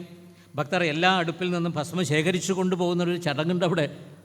പമ്പാ സദ്യ ദിവസം എല്ലാ അടുപ്പുകളിലും ഇത് ഭക്ഷണം പാകം ചെയ്തുകൊണ്ടിരിക്കുകയാണ്. അപ്പോൾ ചില ഭക്തന്മാർ ഒരു പാത്രത്തിൽ ചെറിയൊരു സ്പൂൺ കൊണ്ടുവന്നിട്ട് ആ ചാരം എടുത്തുകൊണ്ട് പോകും. അതെന്തിനു വേണ്ടിയാണ്? ഏതോ ഒരു അടുപ്പുമായി ബന്ധപ്പെട്ട് അവിടെ അയ്യപ്പനുണ്ട്. ആ അയ്യപ്പൻ ഇരിക്കുന്ന ആളുകളുടെ കൂടെ ഇരിക്കുന്ന അയ്യപ്പന് ഉള്ള ആ അടുപ്പിൽ നിന്നുള്ള ചാരം എടുക്കാൻ വേണ്ടി. അത് ഏതാണെന്ന് നമുക്കറിയില്ല. അതിനുവേണ്ടിയാണ് ആ ആചാരം അന്ന് അവിടെ ചെയ്യുന്നത്. പമ്പാ സദ്യ ദിവസം നട്ടുച്ചയ്ക്ക് നക്ഷത്രം ആകാശത്ത് പറക്കുന്നു. ഇത് എല്ലാ ദിവസവും എല്ലാ വർഷവും സംഭവിക്കും. ഇതെന്തുകൊണ്ടാണെന്ന് മനസ്സിലാക്കാൻ പറ്റുന്നില്ല. പരുന്ത് വട്ടമിട്ട് പറക്കുന്നു. ഇതും ഇതുവരെ നടന്നു വന്നിട്ടുണ്ട്. അടുത്ത പോലെ എങ്ങനെയാണെന്ന് നമുക്കറിയില്ല. കറുത്ത വസ്ത്രം ധരിക്കുമ്പോൾ എന്തിനു വേണ്ടിയാണ് കറുത്ത വസ്ത്രം ധരിക്കുന്നത്? മറ്റ് താല്പര്യങ്ങളോ ദേഹാഭിമാനമോ വരാനുള്ള സാധ്യത വളരെ കുറവാണ്. കറുത്ത വസ്ത്രത്തിന് അഹങ്കാരമുണ്ടാവില്ല. ഭൗതിക ജീവിതത്തോട് വിരക്തി വരുത്തുവാൻ കറുപ്പ് നിറത്തിനാണ് ഏറ്റവും കൂടുതൽ സാധ്യമാകുന്നത്. മാലയിട്ട് കഴിഞ്ഞാൽ പിന്നെ ഭൗതിക ജീവിതത്തിലേക്ക് പ്രവേശിക്കാൻ പാടില്ല. അതിന് വിരക്തി വരണം. അതിനുവേണ്ടിയുള്ള വസ്ത്രധാരണം കറുത്ത വസ്ത്രമാണ്. വ്യത്യസ്തമായ ഊർജ്ജവത്കരണമാണ് പേട്ട തുള്ളുന്ന സമയത്ത്. അവിടെ വെളുത്ത വസ്ത്രം റിഫ്ലക്ഷനാണ്, മറ്റത് അബ്സോർപ്ഷനാണ്. എനർജി കൂടുതൽ മനുഷ്യ ശരീരത്തിലേക്ക് പ്രസരിക്കുന്നത് കറുത്ത വസ്ത്രത്തിൽ കൂടിയാണ്. അവിടെ പാദം ഭൂമിയിൽ ചെരുപ്പില്ലാതെയാണ് പേട്ട തുള്ളുന്ന സമയത്ത്. ആരുടെയും കാലിൽ ചെരുപ്പില്ല. അപ്പോൾ ഭൂമിയിൽ നിന്നും ഒരു എനർജി ആ അയ്യപ്പൻ്റെ ശരീരത്തിലേക്ക് വരുന്നു. അയ്യപ്പ തിന്തകത്വം, അവിടെ വാദ്യഘോഷ ലഹരിയാണത്. ഒരു ഭയങ്കര ചെണ്ടയും ബഹളമാണത് അവിടെ കൊട്ടുന്നത്. അപ്പോൾ ഒരു സൗണ്ട് എനർജൈസേഷനുണ്ട്. സൗണ്ട് എനർജൈസേഷൻ ആ ഭക്തൻ്റെ ശരീരത്തിലേക്ക് കയറുന്നുണ്ട്. ജിയോ തെർമൽ എനർജൈസേഷൻ വരുന്നുണ്ട്. ഭൂമി എന്ന് പറഞ്ഞാൽ ജിയോഗ്രഫി എന്ന് പറഞ്ഞാൽ ഭൂമിശാസ്ത്രം, മണ്ണുമായി ബന്ധപ്പെട്ടുള്ള എനർജി പേട്ട തുള്ളുന്ന സമയത്ത് ആ മാലയിട്ട അയ്യപ്പൻ്റെ കാലിൽ കൂടി പ്രസരിക്കുന്നുണ്ട് ശരീരത്തിലേക്ക്. ശരണം വിളി എന്ന് പറയുന്നത് സ്വാമിയെ ശരണമയ്യപ്പ എന്ന മന്ത്രം ജപിക്കുന്ന സമയത്ത് ശരണ എന്ന 3 അക്ഷരങ്ങൾക്ക് വളരെ പ്രാധാന്യമുണ്ട്. ഇത് ഒരിക്കൽ പരമശിവൻ പാർവതിയോട് പറഞ്ഞു കൊടുത്തിട്ടുണ്ട്. അപ്പോൾ ശരണമയ്യപ്പ ശരണമയ്യപ്പ, ആ ശരണം എന്ന പദം റിപ്പീറ്റ് ചെയ്യുന്ന സമയത്ത് അവിടെ ഏരിയൽ എനർജൈസേഷൻ, ഭൂമിയുമായി ബന്ധപ്പെട്ടിട്ടുള്ള ഒരു എനർജി ഊർജ്ജവത്കരണം, ഇതെല്ലാം. പിന്നെ കർപ്പൂരം കത്തിക്കുന്നുണ്ട്, അവിടെ കെമിക്കൽ എനർജൈസേഷൻ. അപ്പോൾ ഇത്രയും എനർജി 41 ദിവസം വ്രതമെടുത്ത ശരീരത്തിലേക്ക് പ്രവേശിക്കുന്നത് പേട്ടതുള്ളൽ എന്ന ക്രിയയിലാണ്. ഇനി ഞാൻ പേട്ടതുള്ളലിന് ശേഷം ഞാനാവുന്ന അയ്യപ്പൻ 18ാം പടി കയറുവാനുള്ള അധികാരിയായി മാറിക്കഴിഞ്ഞിരിക്കുന്നു. ഇപ്പോഴാണ് ഞാൻ മുകളിലേക്ക് കയറാൻ BA ഡിഗ്രി പാസ്സായി എന്ന് പറയുന്ന പോലെ. MA ഡിഗ്രി പാസ്സാവണമെന്നുണ്ടെങ്കിൽ 18 പടി കയറണം. ഇപ്പോൾ ഞാൻ BA പാസ്സായി എന്ന് പറയുന്നത് പോലെയുള്ള ഒരാചാരമാണ്. പമ്പാ സ്നാനം എല്ലാം കഴിഞ്ഞു. ഇനി കല്ലിടാംകുന്നിലാണ് മഹിഷിയുടെ ശവക്കല്ലറ, അഴുതമേട്ടിലാണെന്ന് പറയപ്പെടുന്നു. മഹിഷി മരിച്ചിട്ടത് ശവമടക്കിയതാണ് അഴുതമേട്. അവിടെയാണ് കല്ലിടാംകുന്നെന്ന സ്ഥലം. മഹിഷിയുടെ ദേഹം സംസ്കരിച്ച ഈ സ്ഥലത്ത് എപ്പോഴും കൃത്തികമാർ എന്ന ദേവതമാർ വാസം ചെയ്യുന്നുണ്ട്. ആ കല്ലിടുന്നതിന് ഒരു ആചാര പ്രാധാന്യം അതിൻ്റെ ആന്തരികമായിട്ട് പുറയിലുണ്ട്. അതാണ് ഞാൻ പറഞ്ഞു വരുന്നത്. അവർക്ക് ആഹാരത്തിനായി പരമശിവൻ കൽപ്പിച്ചതാണ് പാഷാണം. ആ കല്ലിടാംകുന്നിൽ നിങ്ങൾ കൊണ്ടുപോകുന്ന മലരിൻ്റെ എറിയാൻ പാടില്ല. നിങ്ങൾ കൊണ്ടുപോകുന്ന നാളികേരം അവിടെ എറിഞ്ഞ് പൊട്ടിക്കാൻ പാടില്ല. നിങ്ങൾ കൊണ്ടുപോകുന്ന ചന്ദനത്തിൽ എറിയാൻ പാടില്ല. അവിടെ കല്ലാണ് ഇടേണ്ടത്. കല്ല് ഇവരുടെ ഭക്ഷണമാണെന്നാണ് പറയുന്നത്. ഭക്തന്മാർ കൊടുക്കുന്ന കല്ലാണ് അവിടെയുള്ള കൃത്യകമാർ എന്ന് പറയുന്ന ദേവതമാർ ഭക്ഷിക്കുന്ന അവരുടെ ഭക്ഷണം. കല്ലിട്ട് തൊഴുതു പോകണം. പിപ്പലാദ സമുത്പന്നെ കൃത്യേ ലോകഭയങ്കരി, ഇതിനെല്ലാം മന്ത്രമുണ്ട്. ഈ മന്ത്രമൊന്നും സാധാരണ അയ്യപ്പന്മാർ അറിയണമെന്നില്ല. അതിലും വലിയ മന്ത്രമാണ് അവരുടെ സ്വാമിയെ ശരണമയ്യപ്പ. പാഷാണം തേ മയാദത്തം ആഹാരാർത്ഥം പ്രകൽപ്പിതം, ആഹാരാർത്ഥം പ്രകൽപ്പിച്ചിരിക്കുന്നു. ഇനി ശരംകുത്തിയാൽത്തറ, വനത്തിലുള്ള പ്രധാനപ്പെട്ട കോട്ടകളിലൊന്നാണ് ശരംകുത്തിയാൽത്തറ. അവിടെ അസ്ത്രഭൈരവൻ എന്ന ദേവത വസിക്കുന്നു. ഗദ, ശരം എന്നിവയാണ് വഴിപാടായി സമർപ്പിക്കേണ്ടത്. ശരമസ്ത്രം ഇതെല്ലാം ആഗ്രഹിക്കുന്ന ദേവതയാണ് അവിടെയുള്ളത്. നമ്മുടെ സമയം അതിക്രമിക്കുന്നു എങ്കിൽ ഇപ്പോൾ തൽക്കാലം നിർത്താം. എനിക്കത് 9 മണിയുടെ ട്രെയിനിന് പോകേണ്ടതാണ്. ഇപ്പോൾ സമയം എത്രയും ഇത് പാസ് 27. ആ സമയത്തൊന്ന് പറഞ്ഞാൽ മതി, ഒന്നിവിടെ നിന്ന് നിന്നാൽ മതി. ശരംകുത്തിയാൽത്തറയിൽ നാളികേരം ഉടയ്ക്കണം. അവിടെ ഒരു നിയമമുണ്ട്. എല്ലാ സ്ഥലത്തും നാളികേരം ഉടയ്ക്കേണ്ട കാര്യമില്ല. അത് അവിടുത്തെ ആചാരമാണ്. പല ദേവതമാരുടെയും അനുഗ്രഹം കിട്ടിയതിന് ശേഷം മാത്രമേ 18ാം പടി കയറുവാൻ പാടുള്ളൂ. തീർത്ഥാടനത്തിനിടയിൽ പല ക്ഷേത്രങ്ങളിലും ദർശനം ചെയ്ത് അനുഗ്രഹം വാങ്ങിയതിന് ശേഷമേ കയറാൻ പാടുള്ളൂ. ഞാൻ ശബരിമലയ്ക്ക് പോകുന്ന സമയത്ത് ചോറ്റാനിക്കര തൊഴുതു, വൈക്കത്ത് തൊഴുതു, ഏറ്റുമാനൂർ തൊഴുതു, ഗുരുവായൂർ തൊഴുതു. ഇങ്ങനെ ഇവരുടെ എല്ലാവരുടെയും അനുഗ്രഹം എനിക്ക് കിട്ടണം, എന്നാലേ 18 പടി കയറാനുള്ള അധികാരി ഞാനാവുകയുള്ളൂ. ഇവരൊക്കെ അനുഗ്രഹം വേണം. അത്ര പവർഫുള്ളാണ് അവിടെ ഇരിക്കുന്ന ആൾ. 18 പടികളുടെ ധ്യാനം മഹാസാരങ്ങൾ അടങ്ങിയതും ശാസ്താവിനെ ദർശിക്കാൻ സഹായകമായതും ശുദ്ധവും ഉത്കൃഷ്ടവുമായ സന്നിധാനത്തെ ഞാൻ നമസ്കരിക്കുന്നു എന്നൊരു പ്രത്യേകം ധ്യാനമുണ്ട്. 18 മഹാസാരം ശാസ്ത്ര ദർശനദായകം വിദിതം ശുദ്ധമുത്കൃഷ്ടം സന്നിധാനം നമാമ്യഹം. ആ 18ാം പടി കയറുന്ന സമയത്ത് 2 വശങ്ങളിലും 2 ദേവതമാരുണ്ട്. ഇടതുവശത്താണ് ആദ്യ പടി ചവിട്ടരുത്. ഇടത് കാല് വെച്ച് ആദ്യം കയറാൻ പാടില്ല. അവിടെ നിയമങ്ങളുണ്ട്. പുറം തിരിഞ്ഞ് ഇറങ്ങാൻ പാടില്ല. 2 ദേവതാ സങ്കല്പമുണ്ട്. സത്യം, ധർമ്മം എന്നീ 2 ദേവതകൾ 2 വശങ്ങളിലുമുണ്ട്. 18ാം പടിയുടെ 2 വശങ്ങളിലും ഒന്ന് സത്യദേവത, ഒന്ന് ധർമ്മദേവത. ഈ 2 ദേവതമാർക്കും ഋഷി, ഛന്ദസ്, ധ്യാനം, ദേവത എല്ലാമുണ്ട്. ഇതൊന്നും നമുക്കറിയില്ല. നമുക്കവിടെ ശരണം വിളി മാത്രം മതി. ഇടത്ത് മഹാശാസ്ത്രപരദേവതയെ ധർമ്മസ്വരൂപായ അഷ്ടാദശാധിപായ സ്വാഹ, ഈ മന്ത്രം ചൊല്ലിയതിന് ശേഷം വേണം കയറാൻ. ഇങ്ങനെ വലത്തു ഭാഗത്ത് മന്ത്രമുണ്ട്. നമ്മളിതൊന്നും അറിയണ്ട. തേങ്ങയിൽ നെയ്യ് നിറയ്ക്കണം. പ്ലാസ്റ്റിക് ശീലമൊന്നും വരാൻ പാടില്ല. തൃപ്പടി ചവിട്ടിക്കയറുന്ന സമയത്ത് ഭക്തനായ അയ്യപ്പനുണ്ടായ മാനസികമായിരിക്കുന്ന ബോധതലത്തെ കായികമാക്കുവാൻ വേണ്ടിയാണ് തേങ്ങയിൽ നെയ്യ് കൊണ്ടുപോയി അഭിഷേകം ചെയ്യുന്നത്. മാനസികമായിരിക്കുന്ന ഒരു ഭാവമുണ്ട്, അത് കായികമാക്കി മാറ്റണം. തേങ്ങയിൽ കൊണ്ടുവരുന്ന നെയ്യ് അഭിഷേകം ചെയ്യുന്നത് എന്ന് പഴമക്കാർ പറയുന്നു. കെട്ട് നിറയ്ക്കുന്ന സമയത്ത് തേങ്ങയിൽ നെയ്യ് നിറയ്ക്കുന്ന കർമ്മം വളരെ ഭക്തിയോടുകൂടി ചെയ്യേണ്ടതാണ്. എന്തുകൊണ്ടെന്നാൽ അയ്യപ്പനായ ഭക്തൻ്റെ ജീവൻ്റെ പ്രാണൻ്റെ പ്രതീകമാണ് നെയ്യ്. ആ തേങ്ങയുടെ അകത്തിരിക്കുന്ന നെയ്യ് ഭക്തൻ്റെ ആത്മാവാണ്. വെളുത്ത ഭാഗവും ചിരട്ടയും ഭക്തൻ്റെ ശരീരമാണ്, ഭൗതികമായ ശരീരം, മറ്റത് ആത്മാവ്.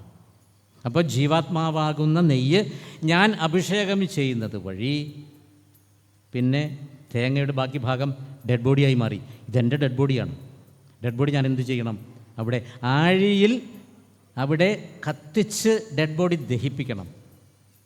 ഈ ദഹിപ്പിക്കേണ്ട വല്ല കാര്യമുണ്ടോ? ഇതെല്ലാം കൂടി തൂക്കി വിറ്റ് കഴിഞ്ഞാൽ ദേവസ്വം ബോർഡിന് എന്തുമാത്രം ലാഭം കിട്ടും. ആചാരമാണത്. എൻ്റെ ഡെഡ് ബോഡി ഞാൻ ദഹിപ്പിച്ചതിന് ശേഷമാണ് ഞാൻ പടിയിറങ്ങേണ്ടത്, അല്ലെങ്കിൽ ബോഡി അവിടെ കിടക്കും. ജീവാത്മാവും നെയ്യെന്ന് പറയുന്നത് ജീവാത്മാവാണ്. അത് അഭിഷേകം ചെയ്യുന്നത് വഴി ജീവാത്മാവും പരമാത്മാവും ലയിച്ചു ചേർന്ന് കഴിഞ്ഞു. പിന്നെ ഡെഡ് ബോഡി ദഹിപ്പിക്കണം. ആഴിയിൽ ഇതിന് പ്രത്യേകം പ്രദക്ഷിണം വയ്ക്കുന്ന സമയത്ത് മന്ത്രമുണ്ട്. ഇനി തേങ്ങയിൽ ദേവതമാരുണ്ട്. കേരമൂലെ സിതാബ്രഹ്മ, കേരമധ്യേ മാധവ, കേരകണ്ഠെ സിതാശംഭു, കേരാഗ്രേ സർവ്വദേവതാഹ. നാളികേരത്തിൽ 6 ദേവതാസങ്കല്പങ്ങളുണ്ട്, ത്രിമൂർത്തികളുണ്ട്, അവരുടെ പത്നിമാരുണ്ട്. സരസ്വതി, ലക്ഷ്മി, പാർവതി എല്ലാം തേങ്ങയിലുണ്ട്. അതുകൊണ്ടാണ് തേങ്ങ എടുക്കാൻ പറയുന്നത്.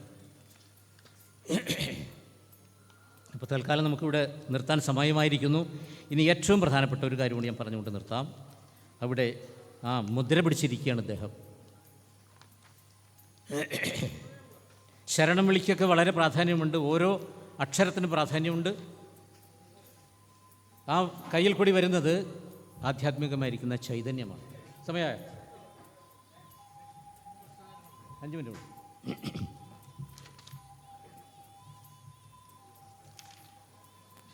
ഇവിടെ വ്യത്യസ്തമായിരിക്കുന്ന അനവധി ധർമ്മശാസ്ത്ര സങ്കല്പങ്ങളുണ്ട്. ഭാര്യയോടുകൂടി പ്രഭ, സത്യവതി ഭാര്യമാരോട് കൂടിയുണ്ട്. പിന്നെ പൂർണ്ണ പുഷ്കല, ഭാര്യയോട് 2 ഭാര്യമാരോട് കൂടിയ അയ്യപ്പൻ്റെ പ്രതിഷ്ഠയുണ്ട്. പ്രഭ, സത്യകൻ, മകനും ഭാര്യയും കൂടിയ അയ്യപ്പ സങ്കല്പമുണ്ട്. പിന്നെ നൈഷ്ഠിക ബ്രഹ്മചാരി സങ്കല്പമാണ് ശബരിമല. വ്യത്യസ്തമായ ധ്യാനങ്ങളുണ്ട്. ഈ വ്യത്യസ്തമായ മൂലമന്ത്രങ്ങളുണ്ട്. ഇതിൽ ശബരിമലയിലേത് നമ്മളത് നൈഷ്ഠിക ബ്രഹ്മചാരി ഭാവത്തിലുള്ള അയ്യപ്പ വിഗ്രഹമാണ്. ഓമല്ലൂർ രക്തകണ്ഠസ്വാമിയാണ്. തകഴി ശാസ്താവ് വൈദ്യനാഥ സങ്കല്പമാണ്. ചമ്രവട്ടത്ത് തിരുനാവായക്കാരുടെ രക്ഷാദേവതയാണ്.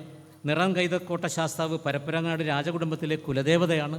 വ്യത്യസ്തമായ ആചാരങ്ങളും ധ്യാനങ്ങളുമുണ്ട്. കുമാരനെല്ലൂർ വേട്ടയ്ക്ക് പോകുന്ന വേട്ടക്കാരനാണ്. തിരുവനന്തപുരത്തൊരു ശ്രീ പത്മനാഭസ്വാമി ക്ഷേത്രത്തിലൊരു അയ്യപ്പനെ കാണാം. അവിടെ ഐശ്വര്യശാസ്താവിന് മാത്രമാണ് താടിയും മീശയും ഉള്ളത്. ആ ശാസ്താവിന് താടിയും മീശയുമുണ്ട്. അപ്പോൾ എല്ലാ ശാസ്താവും ഒന്ന് തന്നെയല്ല. ഇവിടെ യോഗവട്ടം ധരിച്ചിട്ടുണ്ട്. അന്തസ്സത്ത ജ്ഞാനമുദ്രയിലാണ്. ജ്ഞാനമുദ്ര എന്ന് പറയുന്നത് മുദ്ര, ദേവന്മാർക്ക് സന്തോഷം കൊടുക്കുന്നതാണ് മുദ്ര. തള്ളവിരൽ ഇങ്ങനെ പിടിച്ചിരിക്കുകയാണ്. തള്ളവിരൽ പരമാത്മാവാണ്, ജീവാത്മാവാണ് ചൂണ്ടുവിരൽ. ഈ 2 ആത്മാക്കളുടെയും ഐക്യം സ്ഥാപിക്കുവാൻ വേണ്ടി ജീവാത്മാവും പരമാത്മാവും തമ്മിൽ ലയിച്ചു ചേരണമെങ്കിൽ നമുക്ക് സത്വഗുണം, രജോ ഗുണം, തമോ ഗുണം ഒഴിവാക്കണം. ഗുണരഹിതനായി മാറിയാൽ മാത്രമേ അർജുന ഈശ്വര സാക്ഷാത്കരിക്കൂ. അപ്പോൾ സത്വഗുണവും രജോ ഗുണവും തമോ ഗുണവുമാവുന്ന ഈ 3 വിരലാണ് തൊടാതെ നിൽക്കുന്നത്. ഗുണരഹിതനായിട്ട് നിന്നാൽ മാത്രമേ ജീവാത്മാവും പരമാത്മാവും തമ്മിൽ ലയിച്ചു ചേരുക എന്ന ഭാവം നിങ്ങൾക്ക് കിട്ടുകയുള്ളൂ. അതാണ് പിടിച്ചിരിക്കുന്നത്. അപ്പോൾ ഇത്രയും പറഞ്ഞുകൊണ്ട് ഇനി കുറേ കാര്യങ്ങൾ പറയാനുണ്ടായിരുന്നു. ട്രെയിനിൻ്റെ സമയമായതുകൊണ്ട് തൽക്കാലം ഞാനിവിടെ നിർത്തുകയാണ്. ഇതിനവസരം തന്ന ഇതിൻ്റെ സംഘാടകരോട്, ഈ പ്രഭാഷണം ഇത്രയും സമയം കേട്ടിരുന്ന സദസ്സിലുള്ള എല്ലാ ഭക്തജനങ്ങളോടും ഹൃദയംഗമമായ നന്ദി പ്രകാശിപ്പിക്കുന്നു. എല്ലാവർക്കും വീണ്ടും നന്ദി, നമസ്കാരം. പ്രധാനപ്പെട്ട കാര്യങ്ങൾ മുഴുവൻ പറയാൻ പറ്റിയിട്ടില്ല. എന്നാലും ഏകദേശം കാര്യങ്ങൾ മാത്രമേ ഇപ്പോൾ നമുക്ക് പറയാൻ. ഇത്രയും ഗൗരവമായിരിക്കുന്ന ഒരു വിഷയമാണ് ഇത് എന്ന് മനസ്സിലാക്കുക. നന്ദി, നമസ്കാരം.